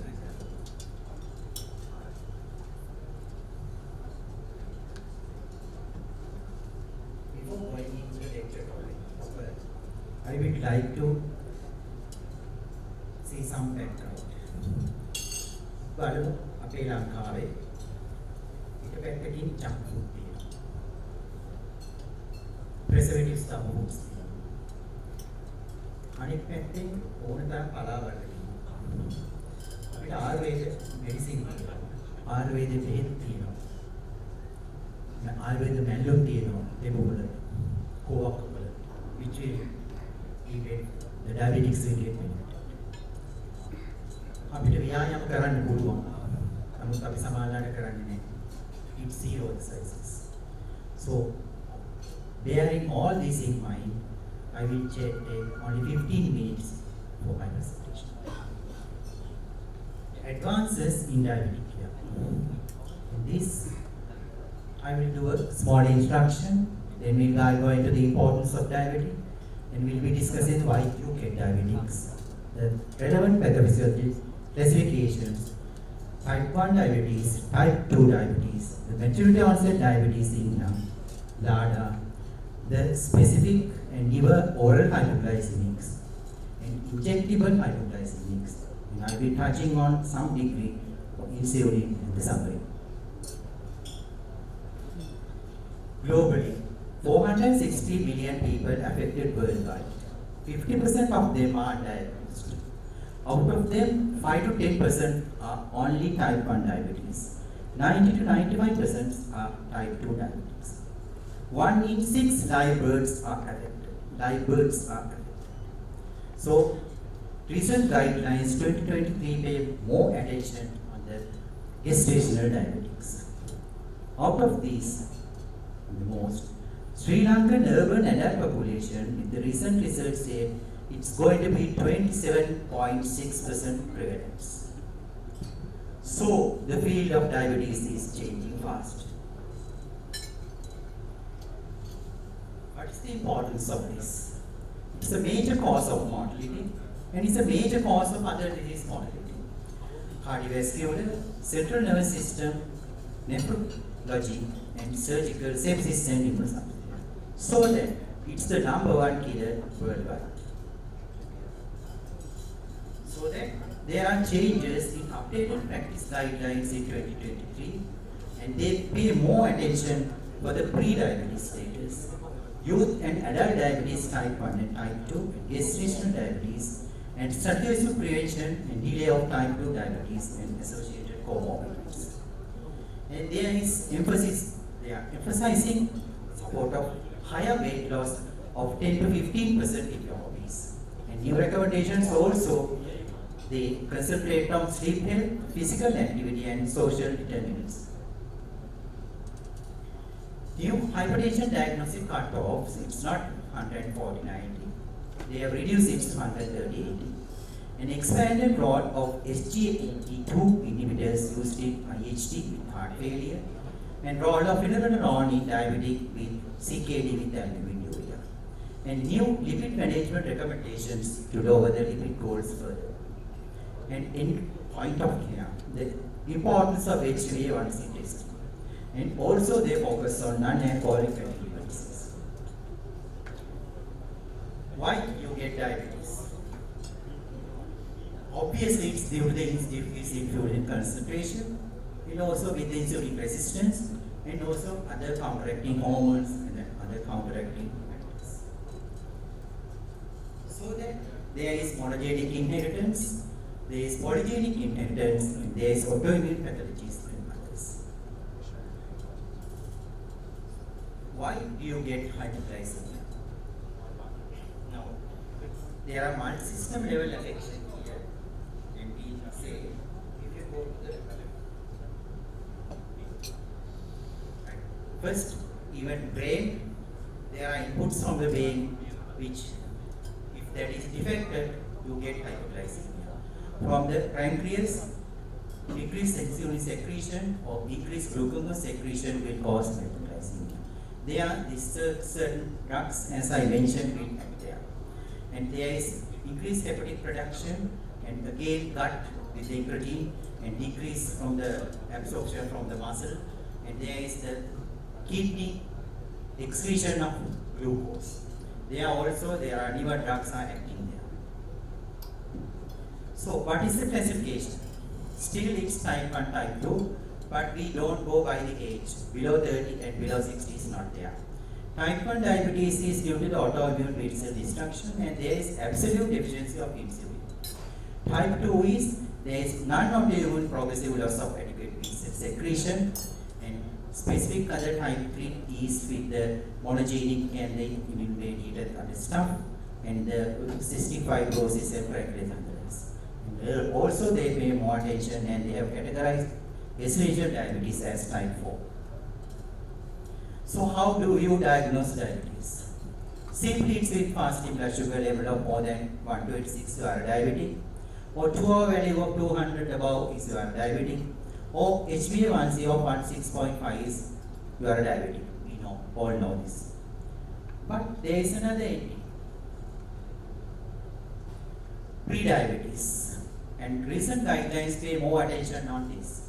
Now there are diabetics, there are non-diabetics, but in between that there is a category which we recognize that they are going into diabetic in the near future. And prevention is better than cure, all the guidelines are focusing on this matter. So who are pre-diabetics? If your fasting blood sugar is more than 100 or between 100 and 125, you are a pre-diabetic. To a value of 140 and 200, you are a diabetic, or else the HbA1c level 5.7 to 6.3, you are a pre-diabetic. Don't get to the mind that when you have a HbA1c below 6.5 or 5, and you will never get diabetes. But still you are in the step of getting diabetes. You are a pre-diabetic. You, me, or our patients.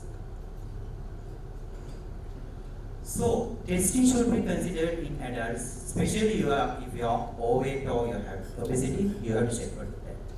Then only we can detect our pre-diabetic status or diabetic status.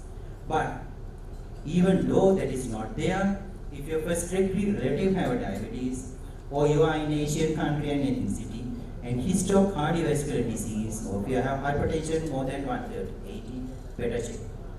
Or HDL level less than 35, or triglyceride high of 250. Individually polycystic ovarian system, and you are having physical inactivity, you have to check.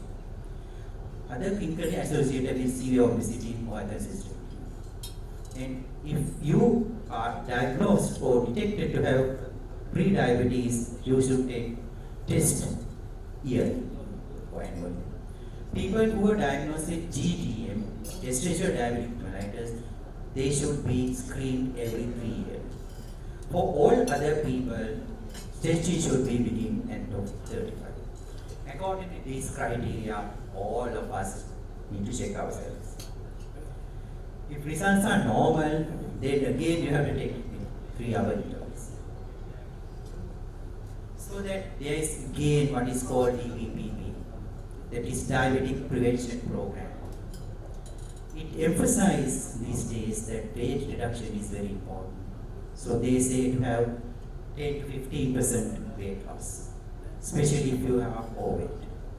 And do regular exercises of 150 minutes per week, which will use 700 kilocalories expenditure per week. Do you think this is very difficult to do, a task? I don't think.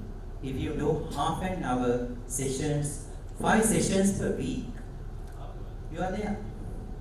We are there, but we don't think about it. So it says, with those two combinations, it increased the risk of incidence of type 2 diabetes by 58% over 3 years of time. And there is what is called stringent and less stringent diabetic control. Even impaired fasting glucose or pre-diabetic stage can cause macrovascular complications. So that our diabetic control target should be the HbA1c below 6.5 or 7. But there are instances we can't control that. In that situations, better to have the HbA1c of 7 or 8. That is the old age, you have less life expectancy, or you are living alone with predisposition to hyperglycemia is a problem.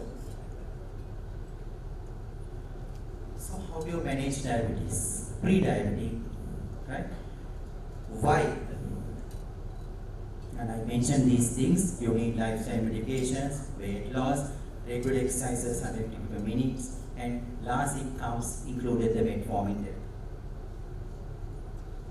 But immune-mediated diabetes, that is type 1 diabetes, as I said, only 5 to 10% of the population, and it's you have isolated cell antibodies there, GAD antibodies in your blood, and usually they are young, non-obese. Classic symptoms of polyuria, polycythemia, weight loss will be there, and at the presentation they will have diabetic ketoacidosis. So our urine ketone bodies will be positive. Then, what is body? That is maturity onset diabetes in young. This type 2 like maturity onset diabetes, it occurs in younger stages. So its early stage category be below 25 years. It's again with this insulin secretion, and it has autoimmune dependence inheritance, and there are about 8 or 9 types. Most common are 1, 2, 3, 4, and 4th type will respond well to sulfonine ureas, and some other types will respond well to metformin, so that insulin is not needed initially. And there will be no typical features of type 1 or type 2, and there is absence of autoantibodies, and you can judge with the C-peptide creatinine urine ratio. What is LADA? LADA is the other entity where you get latent autoimmune diabetes in adult. It is again autoimmune pathology, begins in the adulthood more than 30 years, initially no need for insulin, and it's within brackets it says it's type 1.5 diabetes, it is between type 1 and type 2, right? You suspect this when they have now more than 30 years, but they have lean body mass, physically active, and there is no much weight loss. Then you might be misdiagnosing these as type 2, but they are LADA. So, are we at risk of diabetes? This is a questionnaire. From there also we'll see, we might have more marks. If you have 5 or more marks, you are at risk of diabetes. It says with the age, you can see the points are increasing. If you are a man, then a woman, there is 1 point. If you are a woman who had gestational diabetes, there is a point. And if your mother, father, sister, brother with diabetes, 1 point. And have you ever been diagnosed with high blood pressure, they put 1 point. And physical inactivity again. And your weight category with the obesity again, 1, 2, 3 points get added. If more than 5, you are more prone to diabetes. And this is again the importance of some degree of physical activity. It says there that even simple stepping exercises is beneficial. And it says good quality and quantity of sleep is important. And it says, as I said, some degree of moderate to vigorous activity, that is 150 minutes per week is okay. And you can have your weight bearing exercises as well. So then I will be touching a bit on oral hypoglycemics, which we have our conventional metformin, which was there for more than 30 years, and the dose is 1 gram BD. And better not go for the higher dose, because higher dose has more side effects and less efficacy. And there are newer drugs emerging which you can combine without going to metformin 1 gram TDs. And sulfonine ureas, they are in more than for 75 years old. There are first generation, second generation, and so on.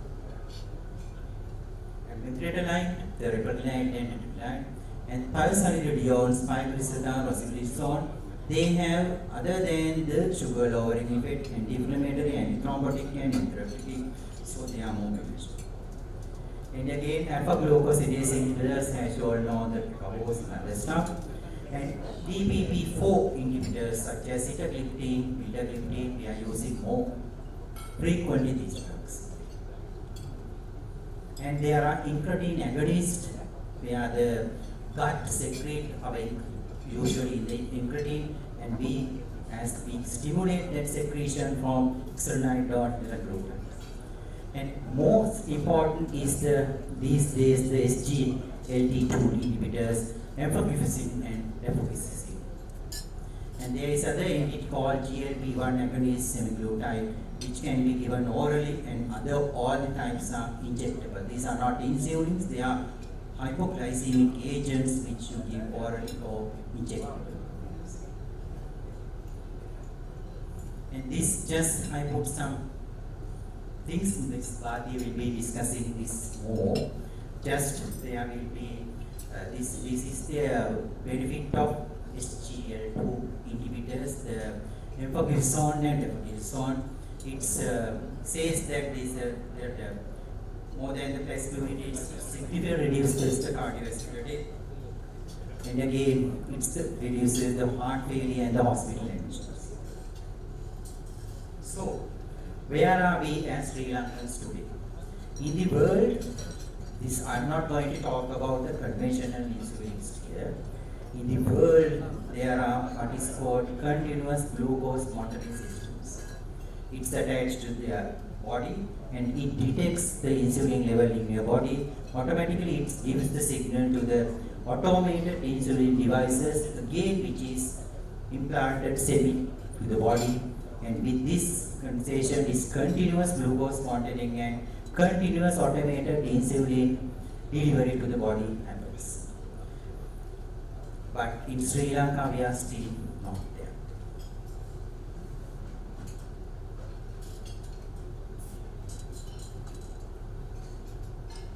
So this is how the advance in diabetic care in the Western countries.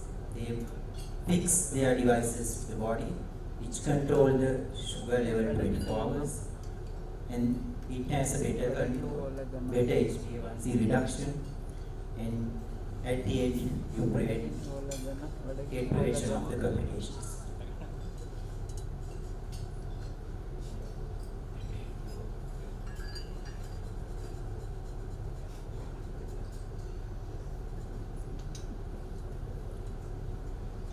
Furthermore, statin treatment. It says statin is very important, and if you are diabetes and your age is 40 or 75 years, without atherosclerosis, you do the moderate statin treatment, that is you reduce your LDL to 70 or 70. And if you have diabetes with 40 to 70 years with atherosclerosis risk, you go high intensity statin treatment. Without those two, if you are diabetes and 20 to 40 years, again you may start statin. And obesity. And there are FDA approved medications for obesity such as symptomimetics, melamine, lipase, orlistat, opioid and these combinations, and glucagon receptor. In summary, I would like to say, don't be a diabetic, you are patients. Don't be a pre-diabetic. Don't be on the impaired fasting glucose range. Continuous and regular surveillance is needed for protection. Lifetime modifications with weight reduction, regular exercises will be grown, and number of diabetes are exceeding the number of diabetics in the future. So that since the knowledge is advancing, keep it updated. Thank you.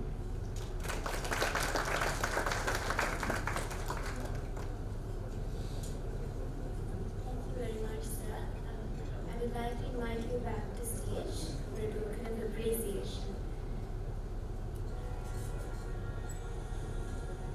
I would like to cordially invite Dr. Ananda to present this plaque to Dr. Ananda.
adapted and evolved to become Sri Lanka's foremost aluminium extrusion manufacturer.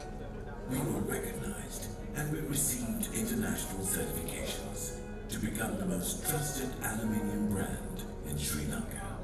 Today, we offer a range of breakthrough innovations with our expert capabilities and future-tested technology in the world of aluminium manufacturing. Today, with a family of 950 members, our journey has a greater vision. We continue our battle against the carbon footprint. Aluminium is the metal of the future, and every day we strive to make aluminium part of the solution to the greatest challenge of our time. We are Alumix. Before we proceed to the next talk of the evening, I would like to warmly welcome General Kamal Gururanga, one of our chief guests for this evening. Welcome, sir. Next up in the lineup is Dr. Kavinda Rajavaksha, consultant plastic surgeon at Army Hospital, Colombo. He will be speaking to us about sex change.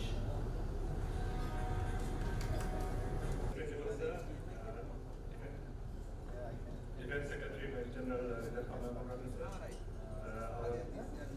President OPA, Professor Abdul Kalu, President Medical Guild, Dr.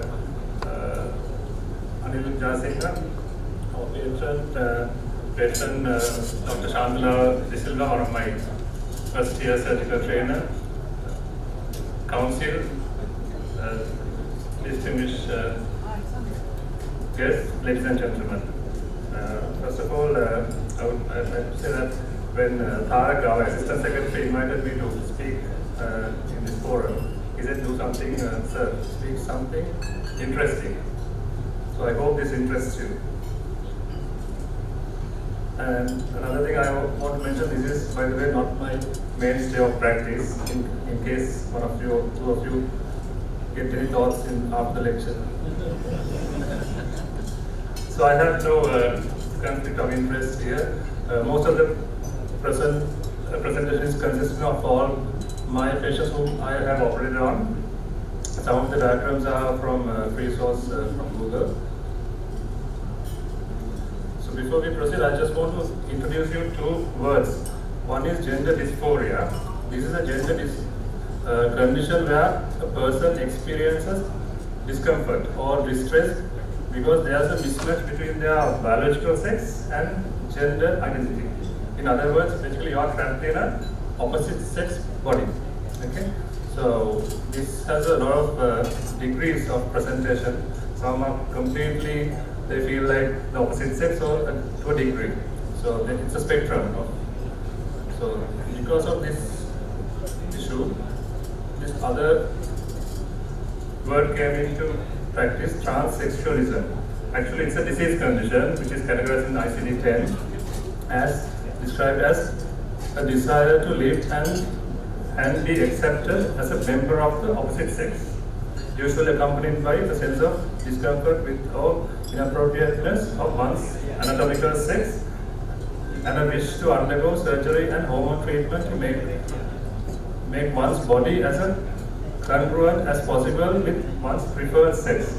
So basically, now this is identified as a disease. So therefore, the treatment for this disease is change of person's physical sexual characteristics. In other words, the proper term is gender reassignment. And this is usually done via hormones as well as from surgery. So we can't do it as a single person, not just a plastic surgeon.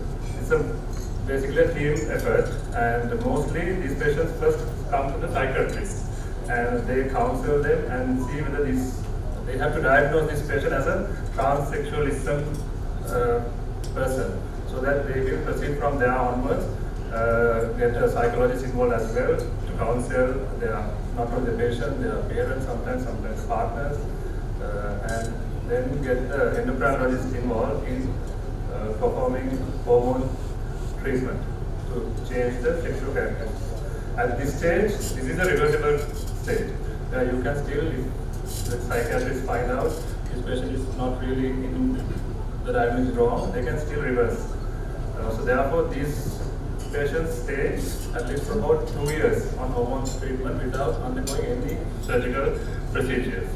And at the end of that, they have established the diagnosis. These patients cross-dress, they have hormone replacement, so they're basically, for example, if it's a male, they are present in the society during that period as a female, dressed as a female, or made up, and then only they will be referred to the surgeons. And the surgeons involved, gynecologists are involved, especially if they are a female where they want to become a male, they want to get rid of their uterus and ovaries. And gender uterine surgeons are involved when they want from a male to female, the testicle and other ritual reconstruction, testicle removal, and rest of everything we are involved, plastic surgeons. So mostly it's the most challenging part in our part, and these patients, mind you, have very high expectations. I mean, we are challenging ourselves with the God's creation, and we are playing above God by changing what God created. And it's not easy, and there's no single procedure where we can do and make a man a woman or a woman a man. So there are these multiple procedures and with a lot of complications, because these are challenging, and we are trying to change what was established, as I told before, by God. And most procedures, once we've done or committed, you can't reverse them. So it's done. So there are two types of surgeries. One is genital reconstruction surgery, where we do surgeries to change the genitalia, and then there are a lot of other supportive additional procedures, surgeries to make them the desired sexual appearance.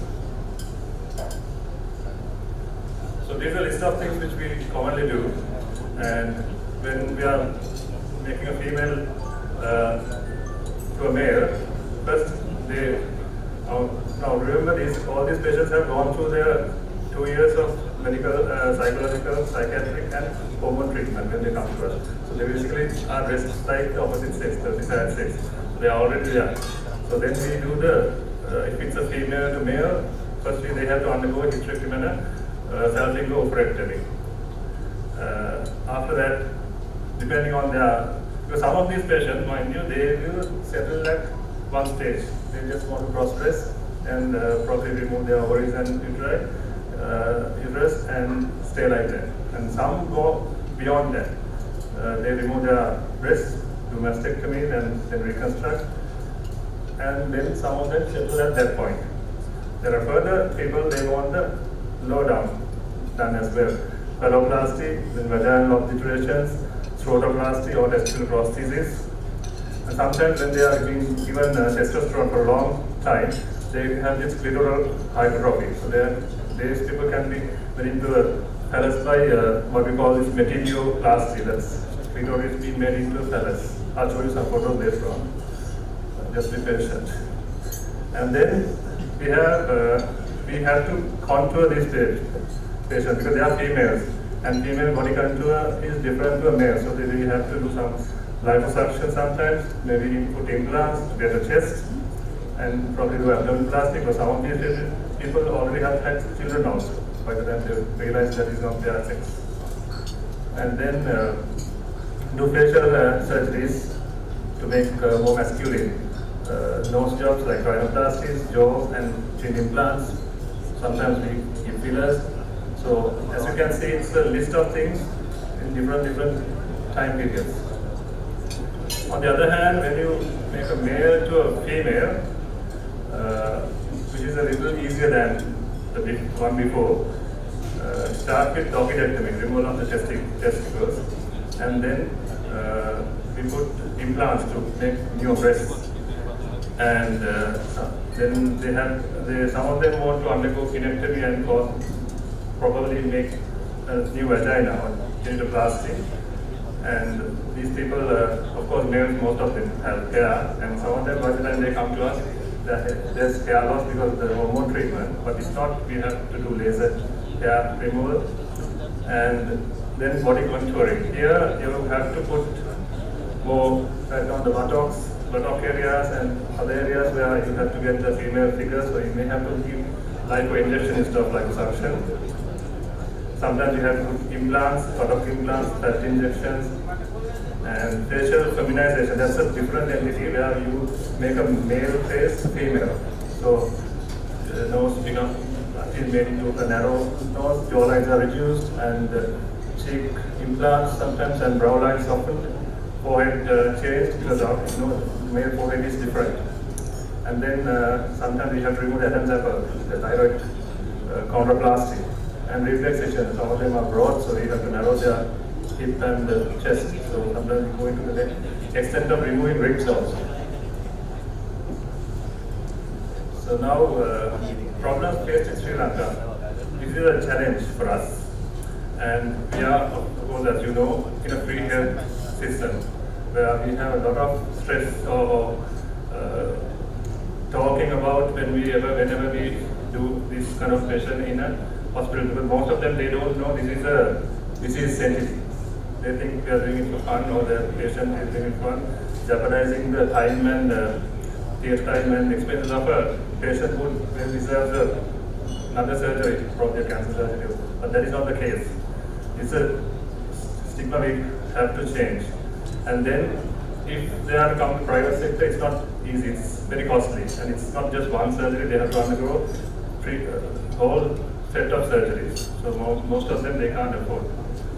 And we only have about 20 plastic surgeons at the moment in this country, serving 22 million.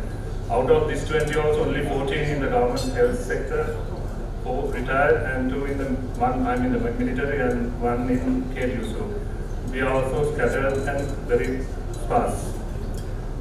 Complications, of course, are more in this standard procedures than normal usual surgeries, and we have to come and go to the hospitals more. Hospital stay may be more than the normal surgeries. So that also sometimes makes a big issue. And the staff attitude, most of them are opinionated. So I can give you an example. For example, once when we have admitted a patient, the nurses were saying, right? And another sister was telling, oh, maybe you should have so that kind of comments. And so that is a challenge for us as well. And then the lack of awareness. A lot of people, they don't know that this entity is existing in this country. And this has been there for a long duration, but now only it has surfaced. And a lot of marriages have gone into disasters because of this. And of course, the cultural and social stigma. I mean, as you can see in the bottom photo, there is the Central Province Governor one time in 2016. She's a transgender female. And of course, when she was appointed as the governor, there was a lot of Sahu from the Assyria, Malatu Parshavir, asking the president to remove her because she's transgender. So these are the things which these people are facing. Right. So now the interesting part, some pictures. So first I will show you some photos where we did few cases of female to male. So this is a female who underwent removal of the breast, or what we call mastectomy. And that's pre-op and post-op photo. This is another patient like that, post-mastectomy after some time. And of course, they will end up with a scar because we can't do any surgery without scars. But most of them, they don't mind the scar. They value the appearance for the dress. And this is what I mentioned before, what we call metoidioplasty, or in other words, hypertrophied clitoris or clitoromegaly turned into a phallus, neophallus, a penis. So this is solely due to the long-term hormone treatment of testosterone. So this is one. And a few slides on phalloplasty, or creation of a new penis. This is a challenge. Actually, it's a complex procedure for a complex patient population, not easy. And there is no ideal reconstructive technique because we cannot replace the erectile functioning tissue and urethral tissues by any other tissue. So that is the biggest challenge in this operation. And by the way, that's my hand holding that.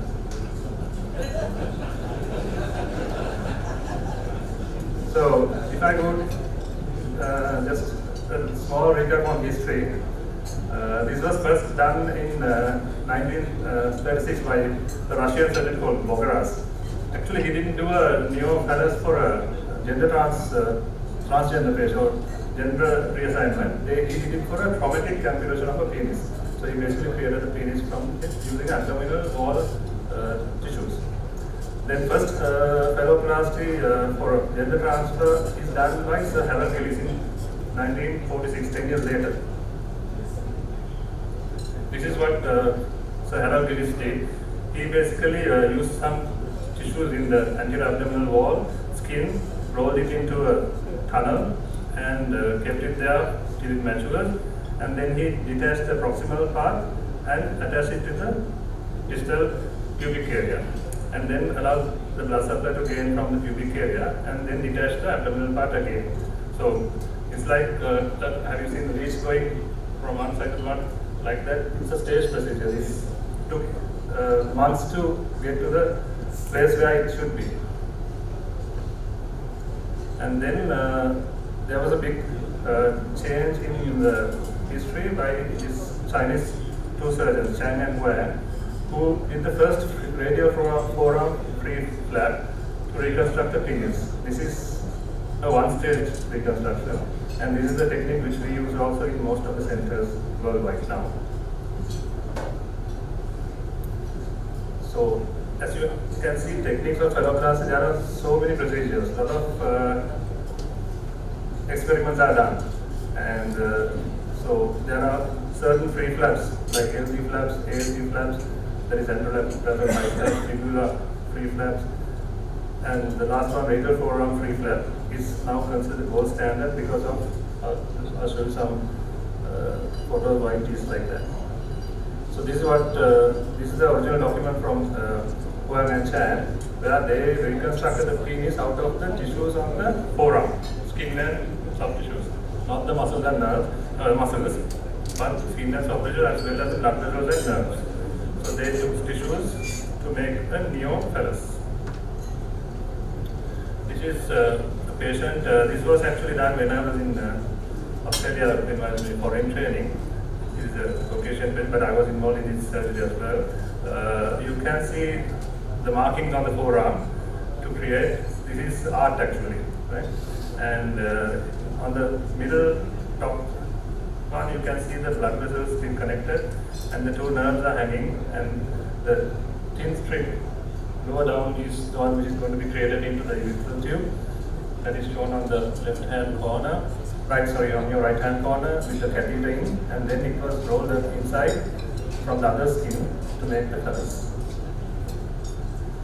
So why this radial forearm free flap? So it's better aesthetically, and you will agree with me in a while, and can incorporate bone. Sometimes we can take a little bit of radius, about 40% of the cortex, to keep it rigid for function. And it's a single stage procedure. You don't have to do so many surgeries.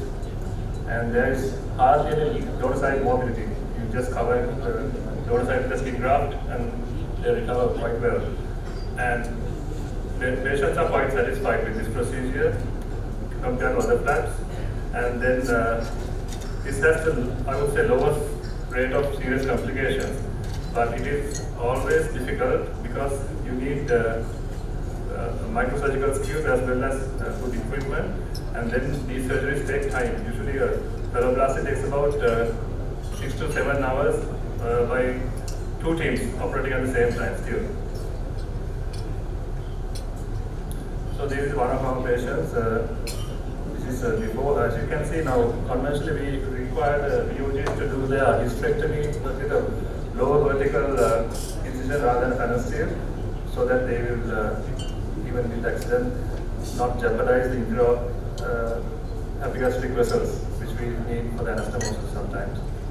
And then you can see the gland on her forearm, still she's a female. And this is what I told you. We put a catheter and turn the skin around to make a tube. This is going to be the new urethra in the penis, and then once it is done, you roll it around to make the phallus. You can see those tiny bits hanging out of the base of the penis. Those are the blood vessels and the nerves. So we generally take forearm nerves, the medial cutis of the forearm and the lateral cutis of the forearm, which are connected to the iliac and genitofemoral nerves. And also sometimes, if we can, some of these patients, they need erotic sensation in the penis as well. There's a specific requirement. Some of them want the clitoris preserved. So depending on that requirement, we might coaptate the clitoral erotic nerves also to one of these nerves so that they will feel the sexual pleasure.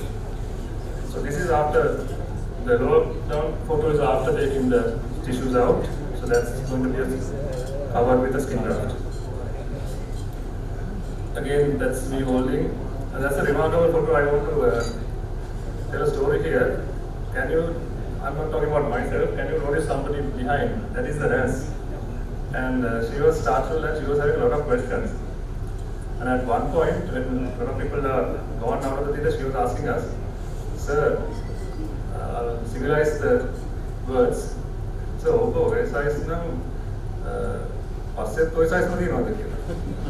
in other words, she was scared because this is the flat penis which was there. She thought it will be double or triple size when it's erected. But the thing is, she didn't know that this is not going to erect.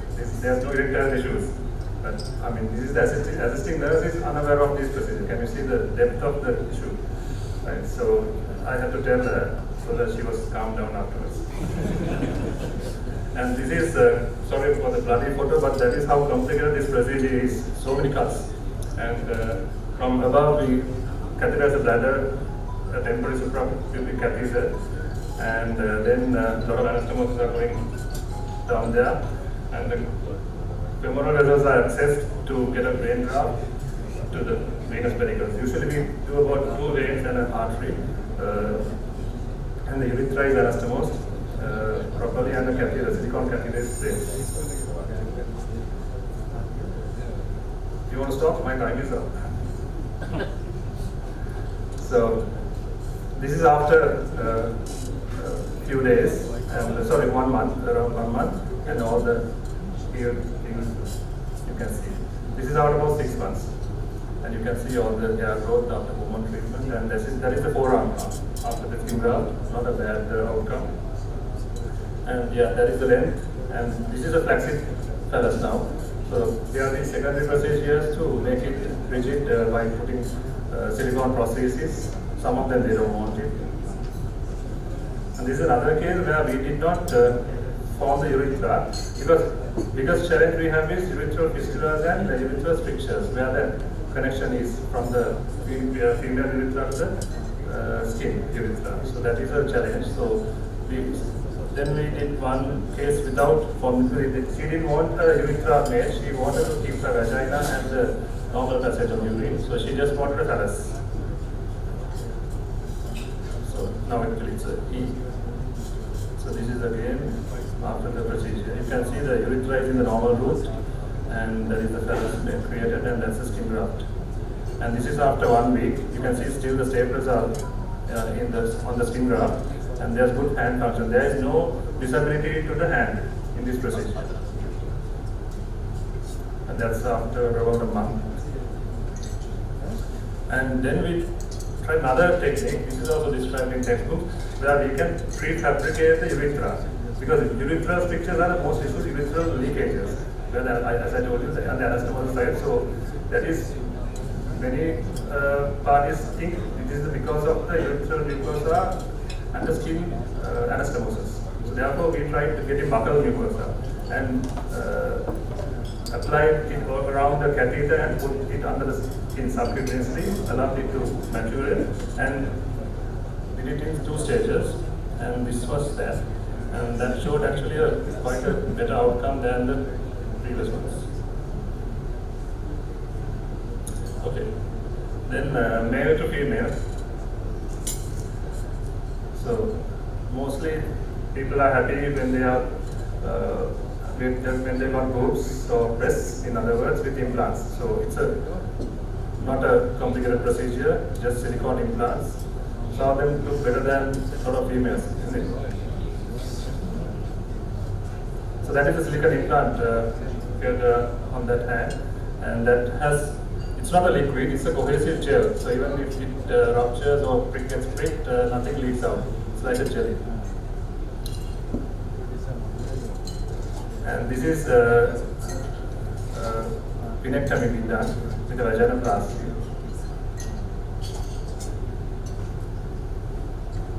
And this is another patient where we use the glands to form a sensate clitoroplasty. Lastly, this is a couple actually. Originally these both were females, and now they are happily married. One of our patients. I don't think I have any time for questions. Thank you.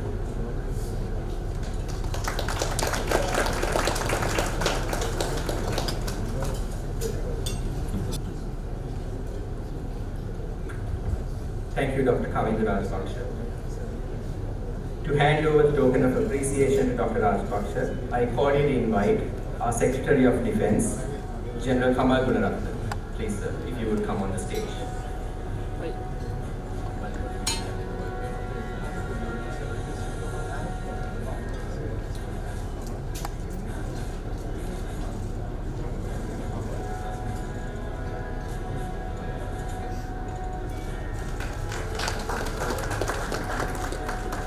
Thank you very much.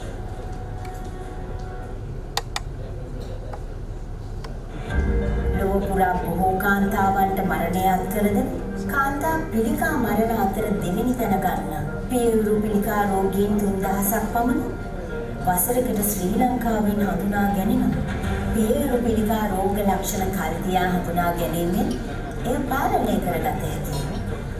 ඒ සඳහා ලොව ඉහළම තාක්ෂණයෙන් අනුවන අවම විකිරණශීලීතාව සහ වේදනාව නොදැනෙන ත්‍රිමාන digital මැමෝග්‍රෆි යන්ත්‍රය දැන් ලීසන්ස් රෝහල සතුයි.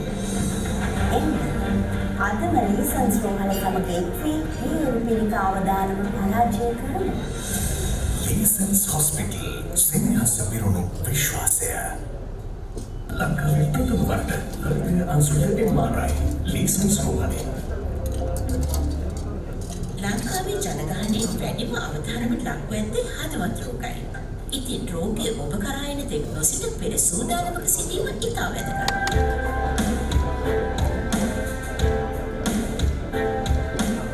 දකුණු ආසියාවේ ප්‍රථම සහ නවීන තාක්ෂණයෙන් යුත් CT ස්කෑන් යන්ත්‍රය තිබෙන්නේ ලීසන්ස් රෝහලේ.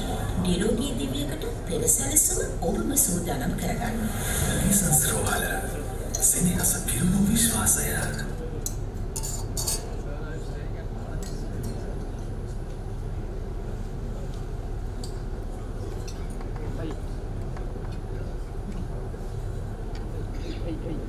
I would now like to call upon Dr. Preda Parivana, Consultant in Restorative Dentistry, Head, Department of Restorative Dentistry of the University of Sri Lanka.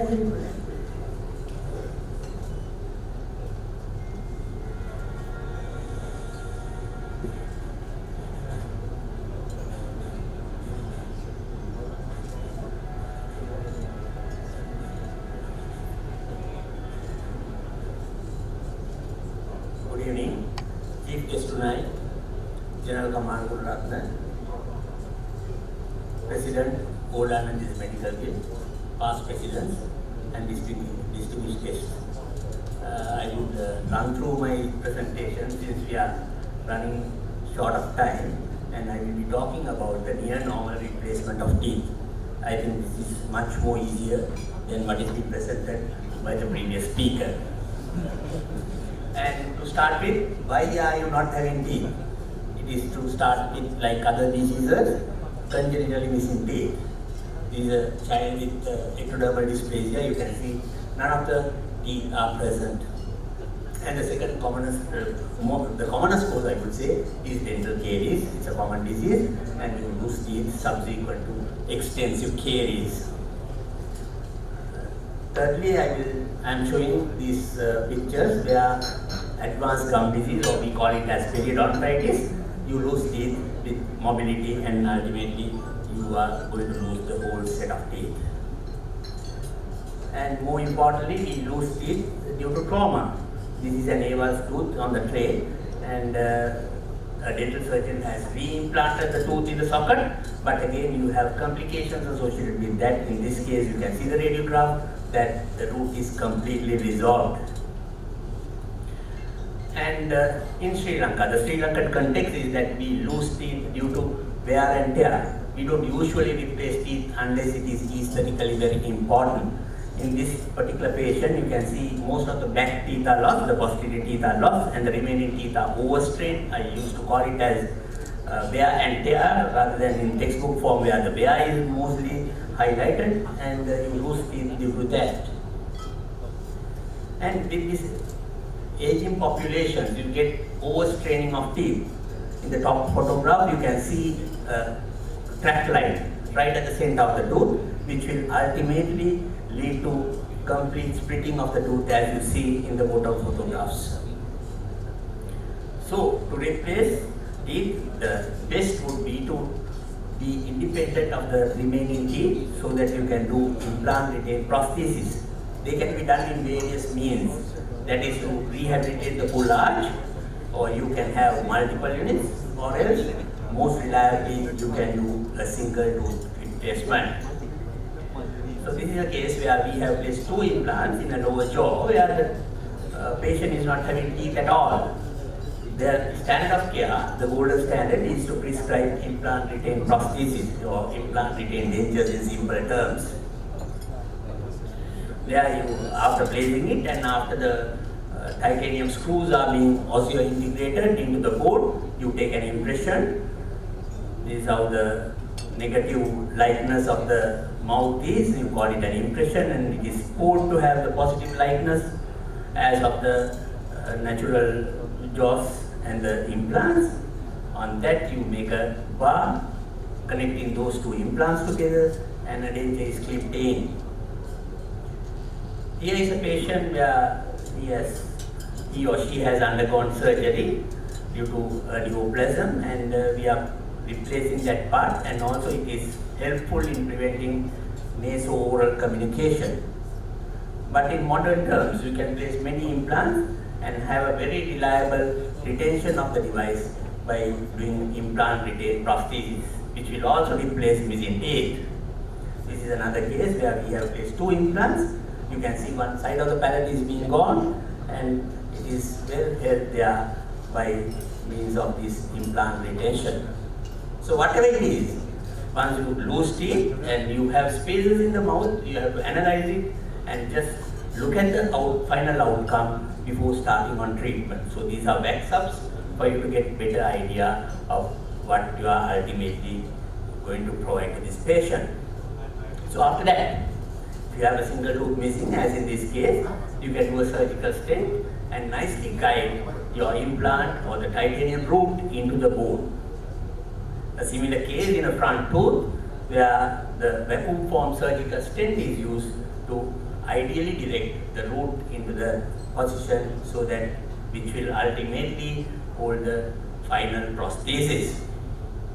So talking about the implant, you can see the screwed outer part is in the bone onto which you will fix an abutment, and the abutment will be holding the prosthesis as of a natural tooth.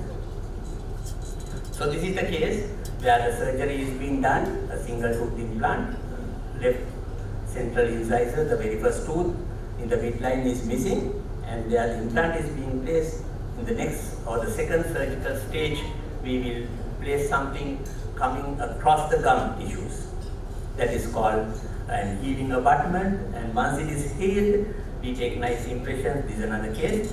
You take nice impressions of the implant surface that is right on the bone.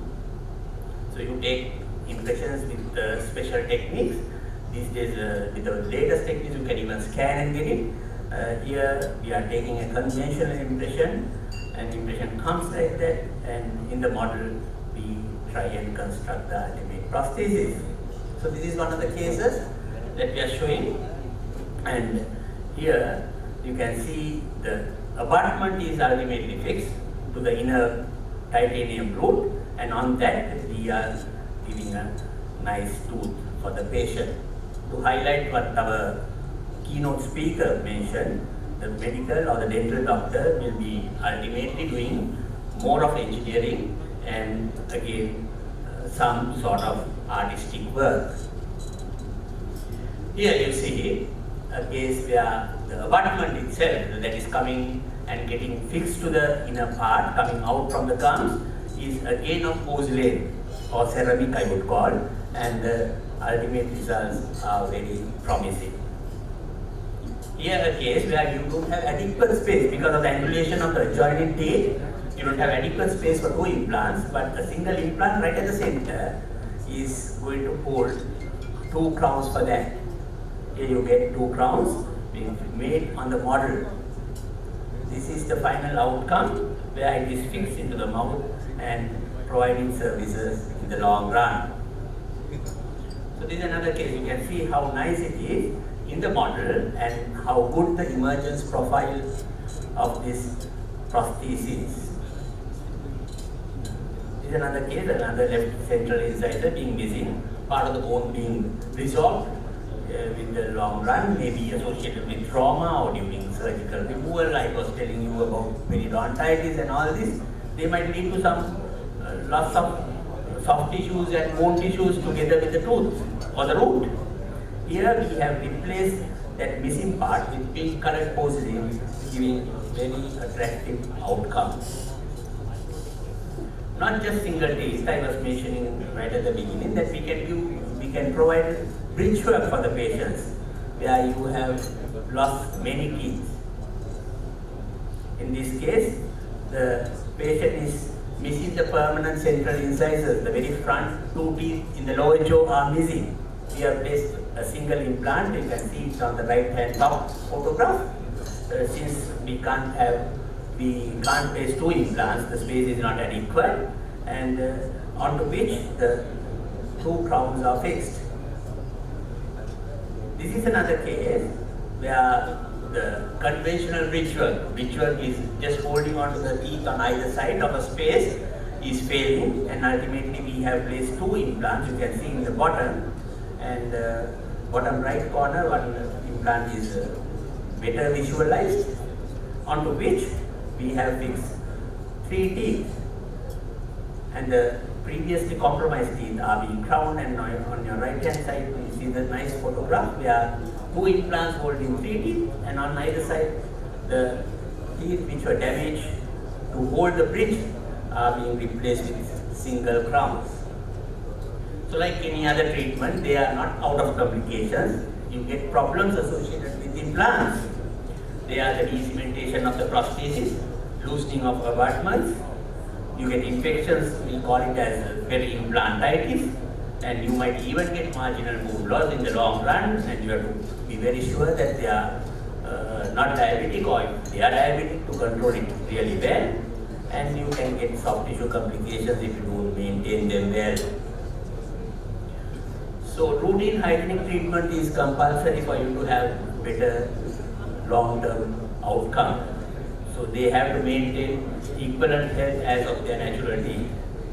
We'll make sure that they have not looked after their permanent teeth in most of the cases. If we are providing this, they will do it better. So maintenance therapy is very much important. In certain instances, if there are changes taking place, we will have to look into that. Thank you very much. This is all.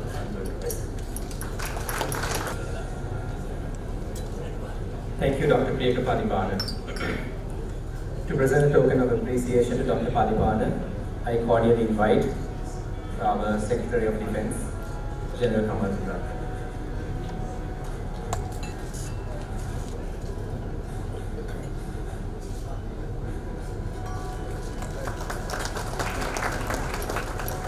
Sri Lanka is a resplendent tropical island, bounteous in many respects.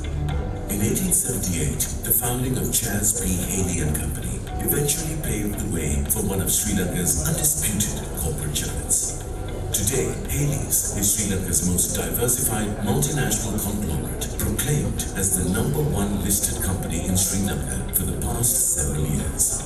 The coconut palm, which connects with the lifeblood of Sri Lankan people, is a wondrous storehouse of economic value. Heka, which spans its history since 1973, is a frontrunner among the subsidiaries of Hades. We produce and distribute in many parts of the world premium-grade activated carbon in granular, powder and extruded forms. Our products are used in air and water purification, energy storage, gold extraction, food and pharmaceutical industries, as well as other specialized applications. Our annual production capacity is over 50,000 metric tons, with 6 manufacturing plants based in 3 countries, delivering specialty carbon grades for high-end applications, including wood-based carbons for specific industry requirements. Our expertise include controlling surface area and pore geometry, high purity washing, modifying surface properties, and pH adjustments. Heka possesses homegrown proprietary technologies, unique processes and engineering solutions that support industry benchmark products of high standards and consistent quality, supported by internationally accredited quality assurance systems and certifications. Our dedicated R&D and technical team, consisting of chemists, process and chemical engineers, works with state-of-the-art equipment in every manufacturing location, supported by our Central Research and Development Lab in Colombo. In-house capabilities to provide engineering solutions designed to delivery provides us an edge over competition as a premium coconut carbon company. Heka's end-to-end manufacture and delivery model encompasses the whole 9 yards. From sourcing high-quality raw materials to final delivery of the end product to meet customer needs and satisfaction, ensuring flexibility, speed and reliability. We serve our international clientele through our headquarters in Sri Lanka, Eurocarb Products Limited UK, Haycarb Holdings Australia and Haycarb USA, together with a dedicated network of long-standing distributors. CK Regen System provides the regeneration of spent carbon, and Puritas spearheads Haycarb's interests in environmental engineering, specializing in turnkey water purification and sewage treatment solutions. Haycarb's measures to promote green charcoal resulted in Ecogen, patented project based on local expertise to reduce the carbon footprint of our activated carbon to make it the greenest activated carbon in the market. Haritha Angara is a backward integration and sustainability initiative driving towards converting traditional pit charcoaling suppliers into eco-friendly closed-pit charcoal.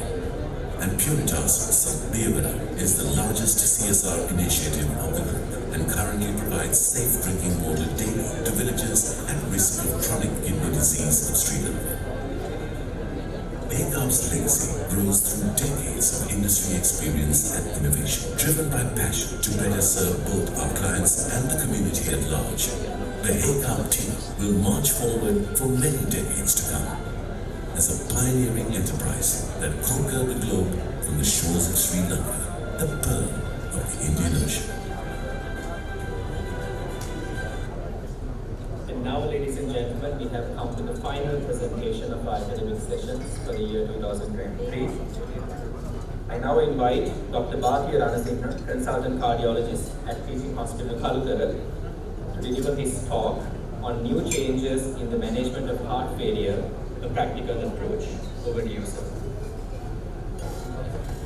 Thank you very much. So I'm sure everybody is waiting for dinner. So let me talk about how do you manage the heart failure practically, and I would like to thank inviting me from the Doctors Association. So first of all, I will talk about a first patient clinical-based approach. So he's a 42-year-old mother of 3 children who is diagnosed to have peripartum cardiomyopathy with recurrent admissions, and where the echo showed EF of 15% with a dilated left ventricle. How do you manage? So this is a patient who had a peripartum cardiomyopathy with the EF of 15%. Actually, the patient is recovered with, most of the time they recover with proper management. So this is a patient who is a 21-year-old who actually engineering faculty student who presented to me who was referred for heart transplant. Short history, 3 months history of heart failure. 1.5 months of heart failure. In fact, when he came to me, when I inquired the history, it was proceeding a viral infection. So actually he has developed viral myocarditis and heart failure. So I carefully admitted the patient and managed with a rigorous course, and he totally recovered the LV function. Right? So there are some heart failures which are totally recoverable. There are heart failures you must not declare the diagnosis until you follow them up and say. So if he had a heart transplant, it would have been a disaster. So when you define the heart failure is a disease where the pump is weak, cannot meet with the oxygen requirement of the peripheries. There are 3 categories of heart failure. One is the heart failure with reduced ejection fraction, where the ejection fraction is less than 40%. The other category is where the heart failure is minimally preserved ejection fraction, where the heart failure EF is 40 to 49%. And the heart failure with preserved ejection fraction, where the heart failure is where the EF is more than 50%. So all of these can have equally bad effects. So symptoms and signs of heart failure I'm not going to talk about. They present with breathlessness, leg swelling, the fatigue, all these symptoms. So the heart failure, the incidence rises with the age, as you know. So diagnosis algorithm is basically a clinical diagnosis with history, examination, and you might do ECG and then the echocardiography. The problem is, moment you diagnose the heart failure, there's a risk of 50% dying within 5 years of diagnosis if you don't address the problem. So it's a huge burden. The problem is, most of the coronary artery disease patients who have MI finally end up with heart failure, right? So it's important that you deal with the coronary artery disease and then you can prevent the heart failure. So what are the etiologies of heart failure? It can be a problem in the valves, it can be a problem in the endocardium, it can be a problem in the muscles like myopathies, it can be a problem in the pericardium. Sometimes the arrhythmias can also precipitate into heart failure. So how do you approach? So stages of heart failure. Firstly, it does not start from just having the symptoms. You have to detect them early. At the time where there are no symptoms. People with hypertension, people with diabetes, if you don't treat, they can end up with heart failure. That is called stage A heart failure. And then if you don't treat them properly, they end up with structural heart disease. People with hypertension, if you don't treat, they end up with LVH. And there can be structural heart disease without no symptoms. That is stage B heart failure. Stage 3 is, in addition to the structural changes, they do have symptoms. They do have symptoms. And that's where you start treating them with the heart failure medication. And the stage D heart failure is their refractory heart failure. Whatever you do, now they have come to end stage. That's where you start with devices and heart transplantation. So unfortunately, you know the incidences that has happened in our country. We only had 2 heart transplantations and 1 heart-lung transplantation. So out of the 2 heart transplantations, 1 died and 1 survived. Out of the 1 heart-lung transplantation, I'm sure you all know that recently we had a consultant who has died after a heart-lung transplantation. So this is what I have talked about, the categories of heart failure, and then this is the same thing, and how to investigate. So of course, if a patient comes with symptoms, better to make an ECG, will give a clue. Do a chest X-ray to pulmonary edema. The echocardiography gives you the heart functions, the LVH, and the valvular lesions. And the tissue characterization of the myocardium is evidenced by doing a cardiac MRI. And sometimes you might do CT angiogram or coronary angiogram depending on the suspicious heart failure. It can be underlying coronary heart disease. Rarely you might do a cardiac biopsy like patients with amyloidosis, just to diagnose the etiology. So ECG, as you know, it can give a clue about old MI like Q waves, QR wave progressions, and the echocardiogram is the diagnostic gold standard. So cardiac MRI will give you a tissue characterization. And this is when you do the cardiac MRI, you can see the hyperechoic area in the anterior wall of the myocardium, which indicates that it's an old myocardial infarction. And sometimes, when you have heart failure, you have to always look whether it's reversible or not. Etiology is the ischemic heart disease. If you do a coronary angiogram on these patients, if you suspect if there's a multiple regional wall motion abnormality, if you do angiogram, if you revascularize them, their heart failure improves. So cardiac biopsy, I've already mentioned, we rarely perform nowadays because of the presence of cardiac MRI. If you do the cardiac MRI, then of course you can make an equal diagnosis rather than a cardiac biopsy. So what are the conditions you can have complete recovery? So patients with ischemic cardiomyopathy, their underlying cause is the blockage of coronary arteries. If you revascularize them, their heart function improves. Early correction of valvular heart disease. Sometimes people wait. There's a aortic stenosis, there's a mitral regurgitation. Do intervene early, they will get better. And the peripartum cardiomyopathy, this is a common thing. One of the main causes of where the pregnant mothers are dying with heart disease.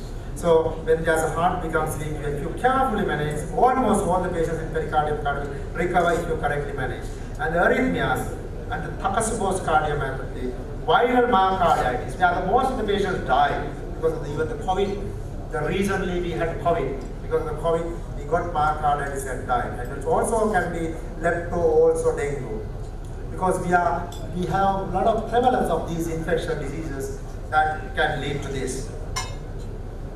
So what are the pharmacological treatments? So of course, you do pharmacological treatment. One thing is to reduce the symptoms, the mortality, and also improve the clinical status. So there are 4 classes of drugs that you give. One is ACE inhibitors, and of course the beta blockers, and then the ARB, the aldosterone antagonists, and the SGL2 inhibitors. So these are the drugs that you will give. So talking about ACE inhibitors, you have to go with various drugs to maximize them. It can be captopril, enalapril, or ramipil. You go for the maximum dose. Start with the low dose and go up titrate. And also the beta blockers, and it reduces the mortality by suppressing the sympathomimetic activity. And the SGL2 inhibitors, we are the newer evidence, we are the DAPA heart failure trial and the Empire reduced trial. They are DAPA heart failure trial, they are like forcing drugs like, which can reduce the heart failure, deaths as well as improve the morbidity. So when your patient with heart failure is very important, even though hemoglobin is normal, you do a ferritin level. If the ferritin level is less than 100, you have to give an iron supplement. That benefits patients with heart failure. And how about device therapy? So there are certain patients that you manage them with particular surgical approach, you give medication, sometimes it's not enough. You might have to intervene with device therapy. So this is a patient who presents with a bad anterior MI, and then later on he had a very poor left ventricular function. You can see, and the anterior wall is scarred. Don't think that patients who have MI, when they survive, when they have scar tissue, they die of ventricular arrhythmias. They die of ventricular tachycardia, they die of ventricular fibrillation. And you think that you survive the heart attack, but you die of this. Right? And I'm talking about the medical audience. You know how many doctors die in the private practice. And I have done many interventions on consultants and doctors. Doctors are the worst neglected group regarding the about the medical problems. So they can die. So when you have heart failure, you can do a device called CRTD. This is a patient who had left bundle branch block with heart failure. So you can see that heart is not synchronously contracting. Heart is weak because it's not coming together synchronously. And there's a mitral regurgitation. When they do insert certain type of pacers makers like CRT, they improve. This is a patient whom I need to say a very sad story about one of my batchmates who died with heart failure, who had diabetes, who came to me finally. He had a silent MI because of diabetes, and his heart was weak to a degree that EF was 25%. And we done the angiogram. it was very severe triple vessel disease. Done the cardiac MRI, and the muscle was not viable. And however, only to the benefit we underwent a CABG and he died. Second day after post-op. Sometimes the valvular heart disease, like patients who have mitral regurgitation, can end up with heart failure. So you have to intervene. There are various surgeries can do, like mitral clipping and also mitral valve replacement. So then, however much you do, you give medications, you give devices, and you do all that. Finally, certain patients progress to end stage of heart failure. That is where we want the help of the surgeons, the cardiothoracic surgeon. Unfortunately, that field is not yet developed in Sri Lanka to the degree a lot of patients are dying of heart failure. Young ones, whom the life could have been saved. And this is where you need the advanced therapies in heart failure like heart transplant. So I'm not going to talk about management of acute decompensated heart failure. So you can do various instruments until you have the heart transplant like intratic balloon pump. And then there are artificial hearts like impeller, where you offload the heart with various gadgets. It's unfortunately not available in Sri Lanka, but we do have the intratic balloon pump.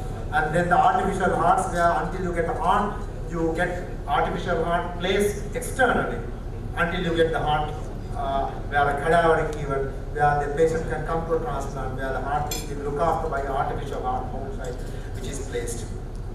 And then various ECMO services which are available, but not is available widely. I think it's only available in Karachi as far as I know. And then finally, it bottom line to heart transplantation. And then I talk about evidence base of management. Let me go through a few cases. This is a patient whom I talked about, present with worsening shortness of breath and severe fatigue for month duration. He was diagnosed with diabetic mellitus for last 10 years. See the same patient that I talked about. Severe, there are some grade 2 MR, mitral regurgitation, and severe dysfunction. And ECG shows non-specific changes, and echocardiogram for 25%. So when you cut the ischemic cardiomyopathy, you don't know whether it's a dilated cardiomyopathy, whether it's primarily due to muscle problem, or whether it's primarily due to the coronary artery disease. So then of course you have to do a coronary angiogram to see whether it's a coronary artery disease. And then when you do the angiogram, this is a patient who had a very severe triple vessel disease. Severe triple vessel disease. Unfortunately, when we have severe triple vessel disease, if you wait and wait and wait and wait, what happens if you don't untreat it? The heart muscles become fibrotic. And that goes to end stage. And then you can't do anything unless you go for a heart transplant. This is the patient who died, I told, after doing a bypass without assessing the heart viability. So coronary angiogram, if there's a disease, if the muscle is viable, then if you revascularize, they will improve. And the cardiac MRI will show whether it's viable or not. And this is the same story that I have told. And so coronary artery disease. How does coronary artery disease lead to heart failure? You think you have survived MI, but your muscle is damaged. You think you are better, you are not better because pump is weak after MI. If you don't attend your heart attack early, because it's the time, the moment you have chest pain, if you don't attend within 3 hours, 90% of the myocardium dies after 3 hours. 3 to 10 hours, within only the 10% is left. So if you get MI earlier the treatment, better survival of the myocardium. Those are the patients who end up with death. So this is a patient who is a 40-year-old patient who had hypertension, has undergone echocardiogram. What is your diagnosis? So if people take this for granted, if you see the left ventricle muscle thickness is very thick muscle, they end up with heart failure. Why? Because if you don't treat the hypertension, address, and then they will go with heart failure. Sorry, on a few more slides. And this is a 52-year-old male patient present with effort dyspnea. And what is the reason? Nobody has auscultated and tight aortic stenosis. If you have tight aortic stenosis, if they develop 3 symptoms, angina, effort angina, syncope, or breathlessness, 50% of patients with aortic stenosis will die within a year. This is the wrong thing most of us are doing, allowing the medical treatment, and they die if you don't intervene. Heart disease is more killing than coronary artery disease. And this is a 54-year-old patient who presented with exertional breathlessness. This is a patient whom you think that the left ventricular function is normal. If you look the ventricular sizes are small. The atria are in the bottom, you can see the atria are dilated. This is where you kill as diastolic heart failure, where the heart failure, where the preserved ejection fraction, but they have equally bad prognosis. Where you can see the atria are dilated, right? And but if you look, EF is normal. They have equally bad results. In the interest of time, I will switch through. And this is a patient who had a LVF, and then finally there's a left bundle branch block, wide QRS complexes. And this is a patient who had, the same patient who had echo. You can see the dysynchrony of the left ventricle. But left ventricular muscle is not coming together. It has to come like this. If you look, the lateral wall will move outwards, the medial wall will inwards. So this is called dysynchronic contraction. So if you implant certain devices like pacemakers, their heart function totally improves. And so this is a device that you put to improve the heart failure, right? And this is a patient who had a severe dilated cardiomyopathy and referred for cardiac transplant, workup, and then of course you have to do various methods to pay. And then various advanced treatments are available. This is a patient who had a severe mitral regurgitation. Of course, if you do not intervene, they die. And severe again MR, and then so acute valvular heart disease occurs not only due to chronic rheumatic heart disease. This patient who had come with a non-stent, and the right coronary artery, you can see there's a block proximally. There are critical block because the coronary artery supplies the papillary muscles. If you have a damage in the coronary, if you have ischemia, like maybe unstable and or unstable, papillary muscle dysfunction can detach the papillary muscles, or the caudal rupture can result in acute MR, can be a death, right? So don't underestimate the unstable angina or non-stable if you have it. And of course, this is a patient who has endocarditis, that's the infection of the aortic valve, which results in acute AR. And of course, since we intervened, the patient's life was saved, otherwise end up in heart failure. This is a very good example. This 40-year-old patient presented with breathlessness and hypertension after argument with his husband. What is this? Anybody, any guesses? Don't try to argue with your husband or the wife. What happens? If you are sudden emotional stress, go to stress cardiomyopathy. It's called a Takotsubo cardiomyopathy. I have even written an article on this one example. So this stress cardiomyopathy or Takotsubo cardiomyopathy happens when you have a sudden argument. What happens? The catecholamine surge, right, will cause myocardial stenosis. Even patient can die suddenly. You can see the hypokinetic mid and the apical wall of the left ventricle by preserved basal function. So stress cardiomyopathy, if carefully managed, you can survive. So this is a patient who had a rheumatic heart disease, tight mitral stenosis.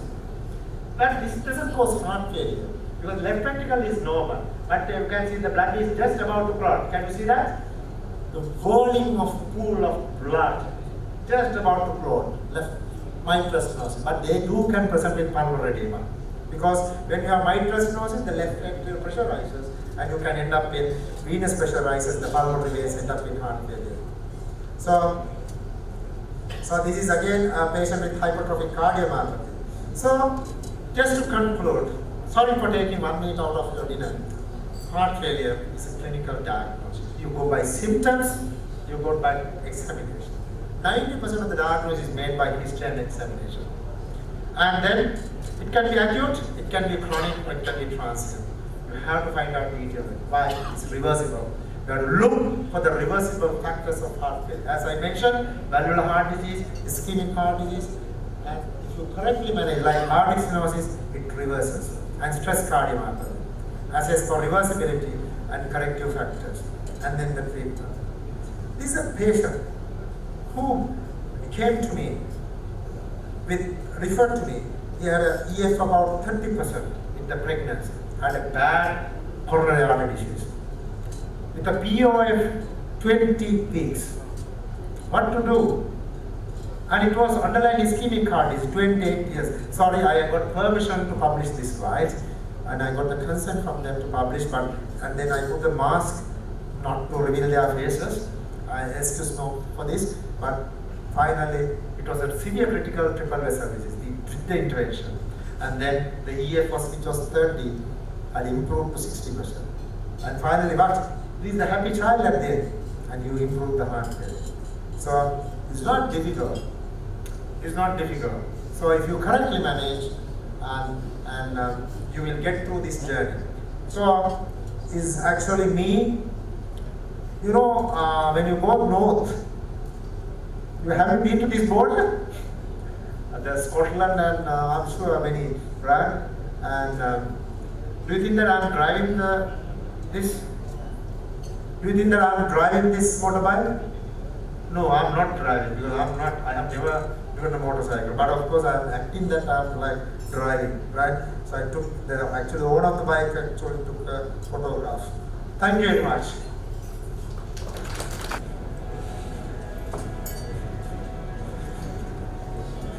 I now invite the Vice Principal of Ananda College, Mr. D.K. Madhuranga, to present a token of appreciation to Dr. Bhatia Ranasinghe.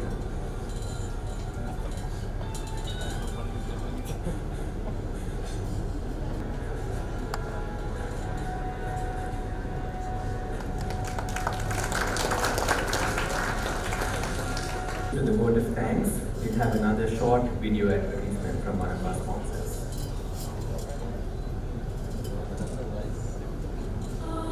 Full time in tropical sunshine, no way. Your eyes can hide away. Cool up your vision this way. Wear your quality sunglasses today.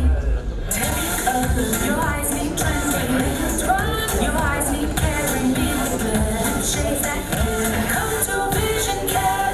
Styles to beat the glare. Beat the glare. Shades that truly care for your eyes and vision care. Organizing an academic session is not an easy task. It requires dexterity in so many areas: people skills, scientific skills, organizational skills, and the Old Anandian Medical Guild is flourishing with such talent. I now invite Dr. Susit Athukorala, Secretary of the Old Anandians Medical Guild and acting consultant in medical informatics at Apeksha Hospital, Maharagama, to deliver the vote of thanks.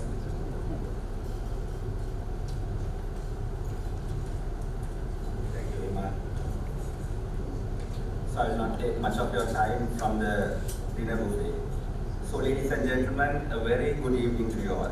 It gives me an immense pleasure to deliver the vote of thanks after a glorious event, the Old Anandians Medical Guild Academic Sessions 2023, being held with all the dignitaries assembled here. I would like to thank Vice Principal of Ananda College, Mr. Madhuranga, who honored us by coming and joining us in this evening, representing the Principal, Mr. Lal Disanayaka, who always supported us, but couldn't join us due to unavoidable circumstances. It's an honor to have General Kamal Gulratne, the Secretary of Defense, among us in this glorious evening. I would like to thank Dr. Mrs. Indika Vidanakamage, the Secretary of the School Development Society of Ananda College, for joining us in this evening. As an affiliated professional group of Ananda College Old Boys Association, it's an honor to have the Executive President of ACOBA and our past President, Professor Atula Kaluarachi, among us on this splendid occasion. I would like to thank the keynote speaker, none other than Professor Ajit Lialvis, who honored us in this evening with his inspirational thoughts. And on behalf of Old Anandians Medical Guild, I sincerely thank you for spending your valuable time with us, sir. I thank all the speakers today, namely, in order, Dr. N.M. Pereira, Dr. Kavinda Rajapaksha, Dr. Priyati Palipana, and Dr. Bhatia Ranasinghe for gracing us with your presence, despite with your busy schedules and enlightening us with some timely needed knowledge. We are always grateful to our patron, Dr. Shantilal, and our past presidents who are here among us, namely Professor Harsharaj Srivaratna, Professor Harendra De Silva, and Dr. Ananda Ranatunga, and few others who are out of the country, like Dr. H.T. Vikramasinghe, who has offered us immense support to make this event a success. This was not an easy task to organize. This was organized within a short period of time, and to organize an event with this magnitude in a short period of time, we tirelessly did great work to organize this. Our current president, Dr. Anil Singh, with all his busy schedules as the Cabinet Secretary of Ministry of Environment, gave his fullest support to make this event a success. Dr. Priyake Paripana, our President-elect, and Dr. Ranga Perera, our Vice President, were always with us in this venture. I should always thank our Joint Secretary, Dr. Amal Vithanage, Assistant Secretary, Dr. Tharaka Pereira, Treasurer, Dr. Gayan Jayatilaka, and other Executive Committee members who tirelessly spend their time and effort to make this event a success. It's my humble pleasure to thank our sponsors, whom without them, we would not be able to hold this event with this glamour. I should thank Mr. Risa Kasim for AstraZeneca, Mr. Rohan Panditake for Hades PLC, Mr. Saman Prashant for Leeson's Hospital, the Bank of Ceylon, our banking partner, and many other sponsors who came forth to support us in this venture. Last but not the least, I thank our host today, Water's Edge, the Navy Band and the dancers, Mr. Shaman, our event manager, and Mr. Makulage, our photographer, for making this event glorious. Finally, I would like to thank all our fraternity and the brotherhood for joining us on this evening. May the blessings of Triple Gem and Mother Ananda be with you all. Thank you very much.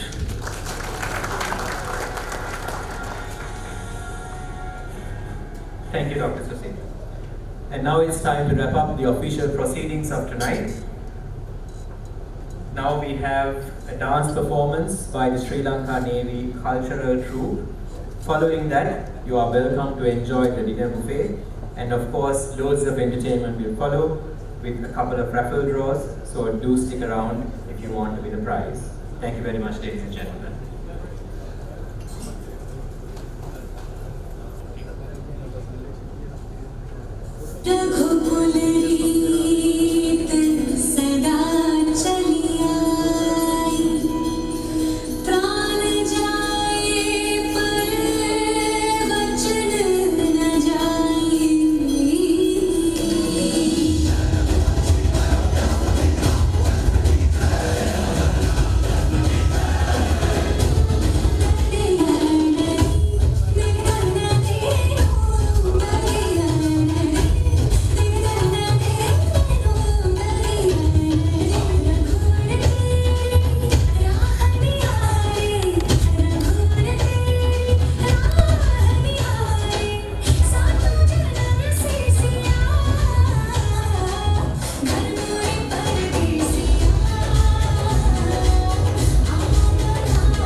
Ladies and gentlemen, if I could just have your attention for a brief moment. We have 3 raffle draws, as I said before.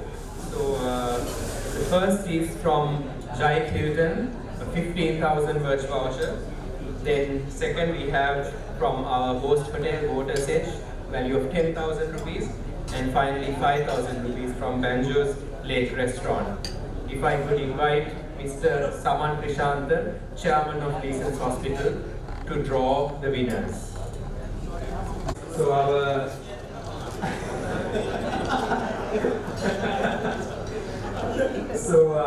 very own Dr. Morris is the winner of the 15,000 rupee voucher from Jai Hilton. And second, for the 10,000 rupees Water's Edge voucher, it is our Dr. N.M. Pereira, our speaker for it this evening.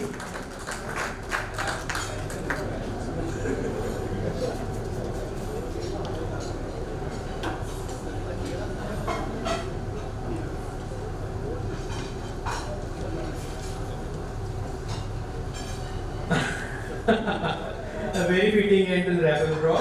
It's none other than Professor Atura Kaluarachi.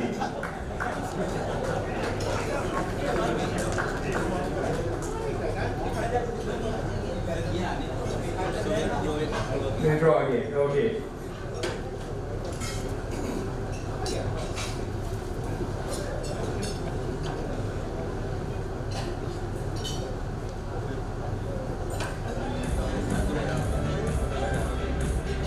Dr. Chaturayapa.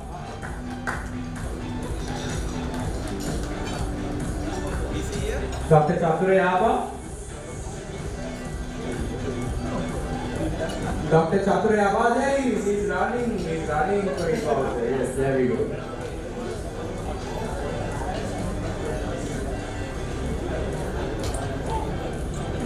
And we have a surprise. There's another gift voucher. A 40% discount on tires from Demo. Excuse me, sir. Excuse me.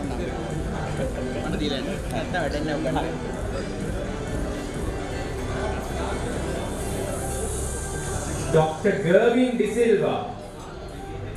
Dr. Gervin De Silva? Well, he will have to pay 100% for his next tires then. Let's go. 40% off. 40% off for tires from Demo. Here we go. Another familiar name. Dr. David Rodrigo. There he is. Come on up.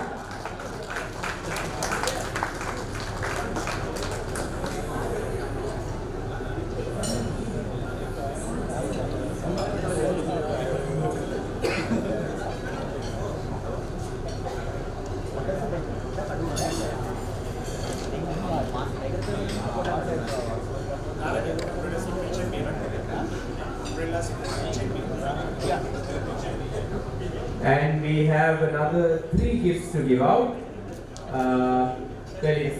You need to be protected about the weather, no? In this country. It's raining, it's sunny, So we have 3 umbrellas from HNB Bank. Dr. Rangana Vedagedara. What do you get? I'm sorry. Here we go. First umbrella.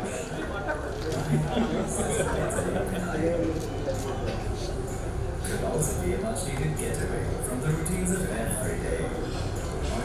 A simple to a grand story of Ananda. Dr. Shiranta Pereira.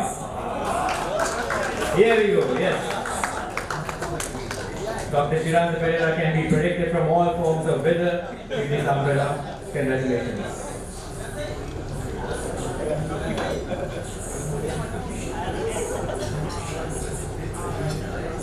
කවුද රැස්සද කවුද Dr. Menusha Vikramasinghe. Dr. Menusha Vikramasinghe, here we go. So there we have it, the last umbrella on offer from HNB Bank. Thank you very much, ladies and gentlemen. Let's go back to partying. First precludes you from winning, I'm sorry.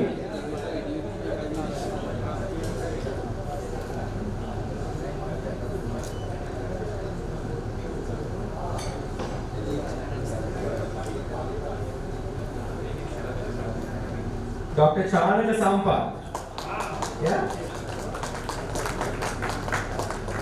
Here we go.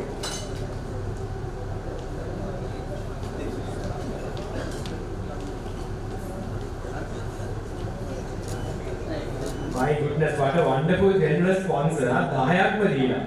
තව 9ක් පුළුවන්.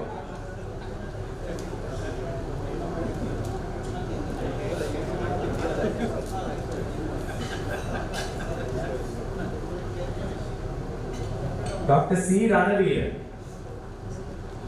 Dr. C. Ranavira. Gila, hari aneh ya, gila nih.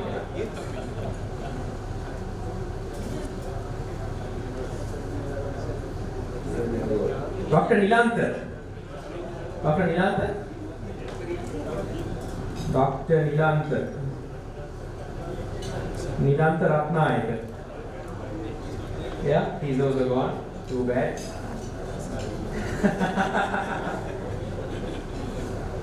Dr. Mrs. I. Vidanagamaki, our SDS secretary. She has also gone. She's there. Here we go. There we go. Congratulations. Yay.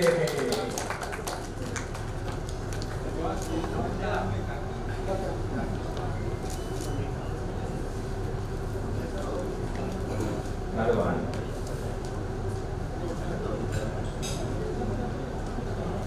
Dr. D.L.S.K.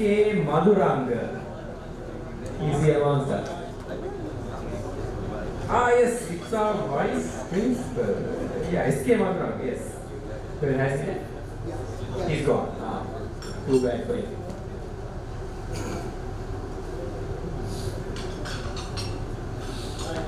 And next one is Jeanette Gunasena.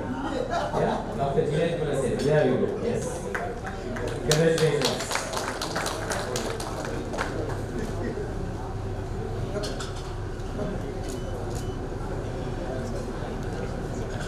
Another one?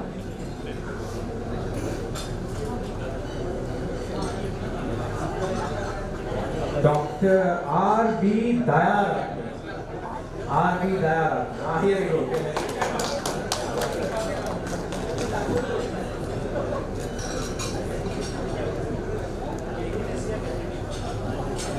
Thank you, Dr. Bhatia. And if I may call upon Dr. Manoj Pereira to give out the remaining prizes.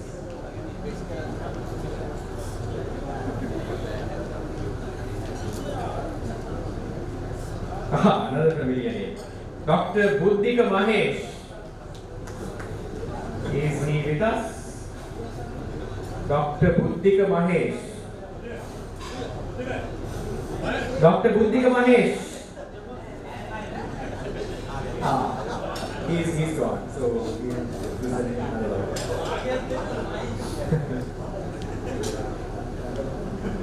Dr. Ravi Masagoral. He is also gone.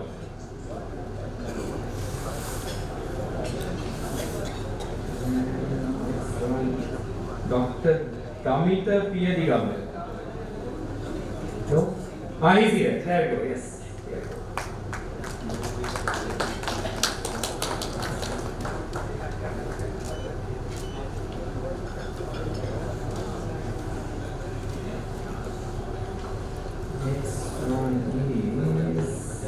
Dr. Mahesh Pereira. Dr. Mahesh Pereira.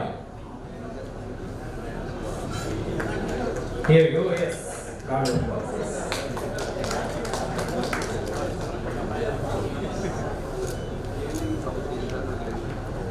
Another one.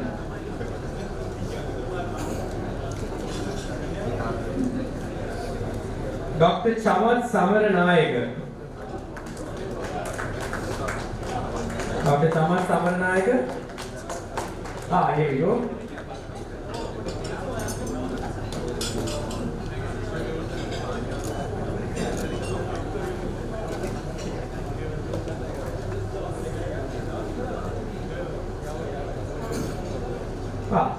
Dr. S.P. Lama Badusuriya. Gone? Gone. Okay.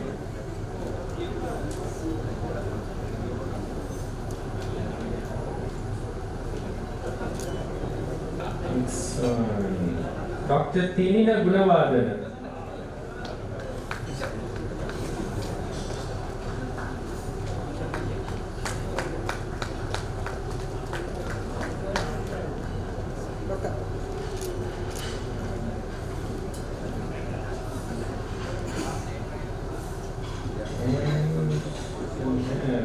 Dr. Rangana Vadugeda. 2 in 1. Yeah.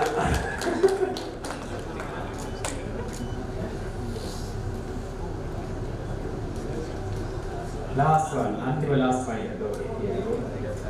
Dr. Senitha Liyanage. Senitha Liyanage. Is he with us? Here we go. Yeah. Come on. Yes.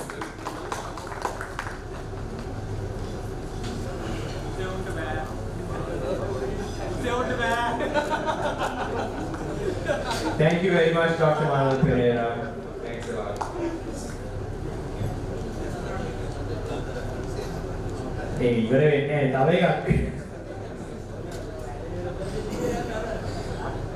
Yeah. If I may call upon now Dr. Kavinda Rajapaksa on stage to hand over the prizes. Take it good up here.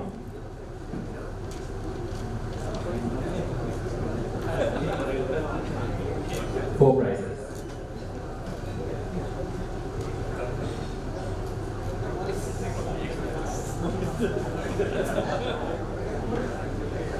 Dr. Morris.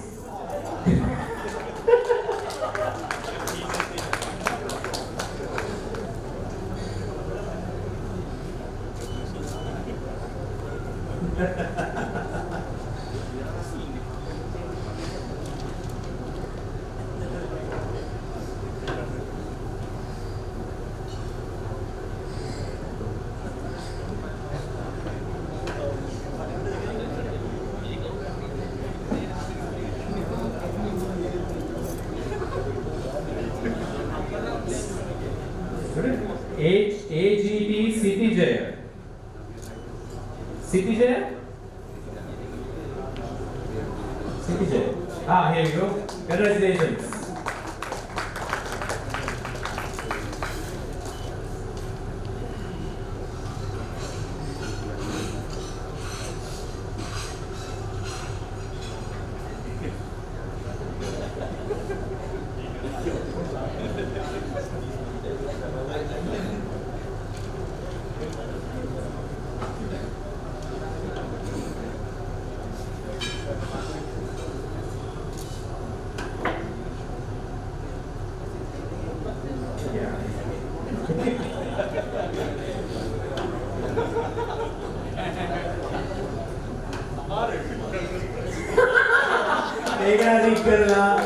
රික් කරලා තියෙන්නේ.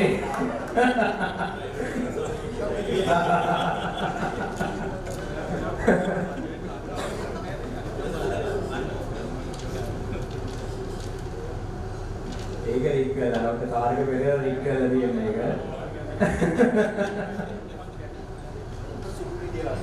Dr. Supul Vijayawardene, here we go, yes.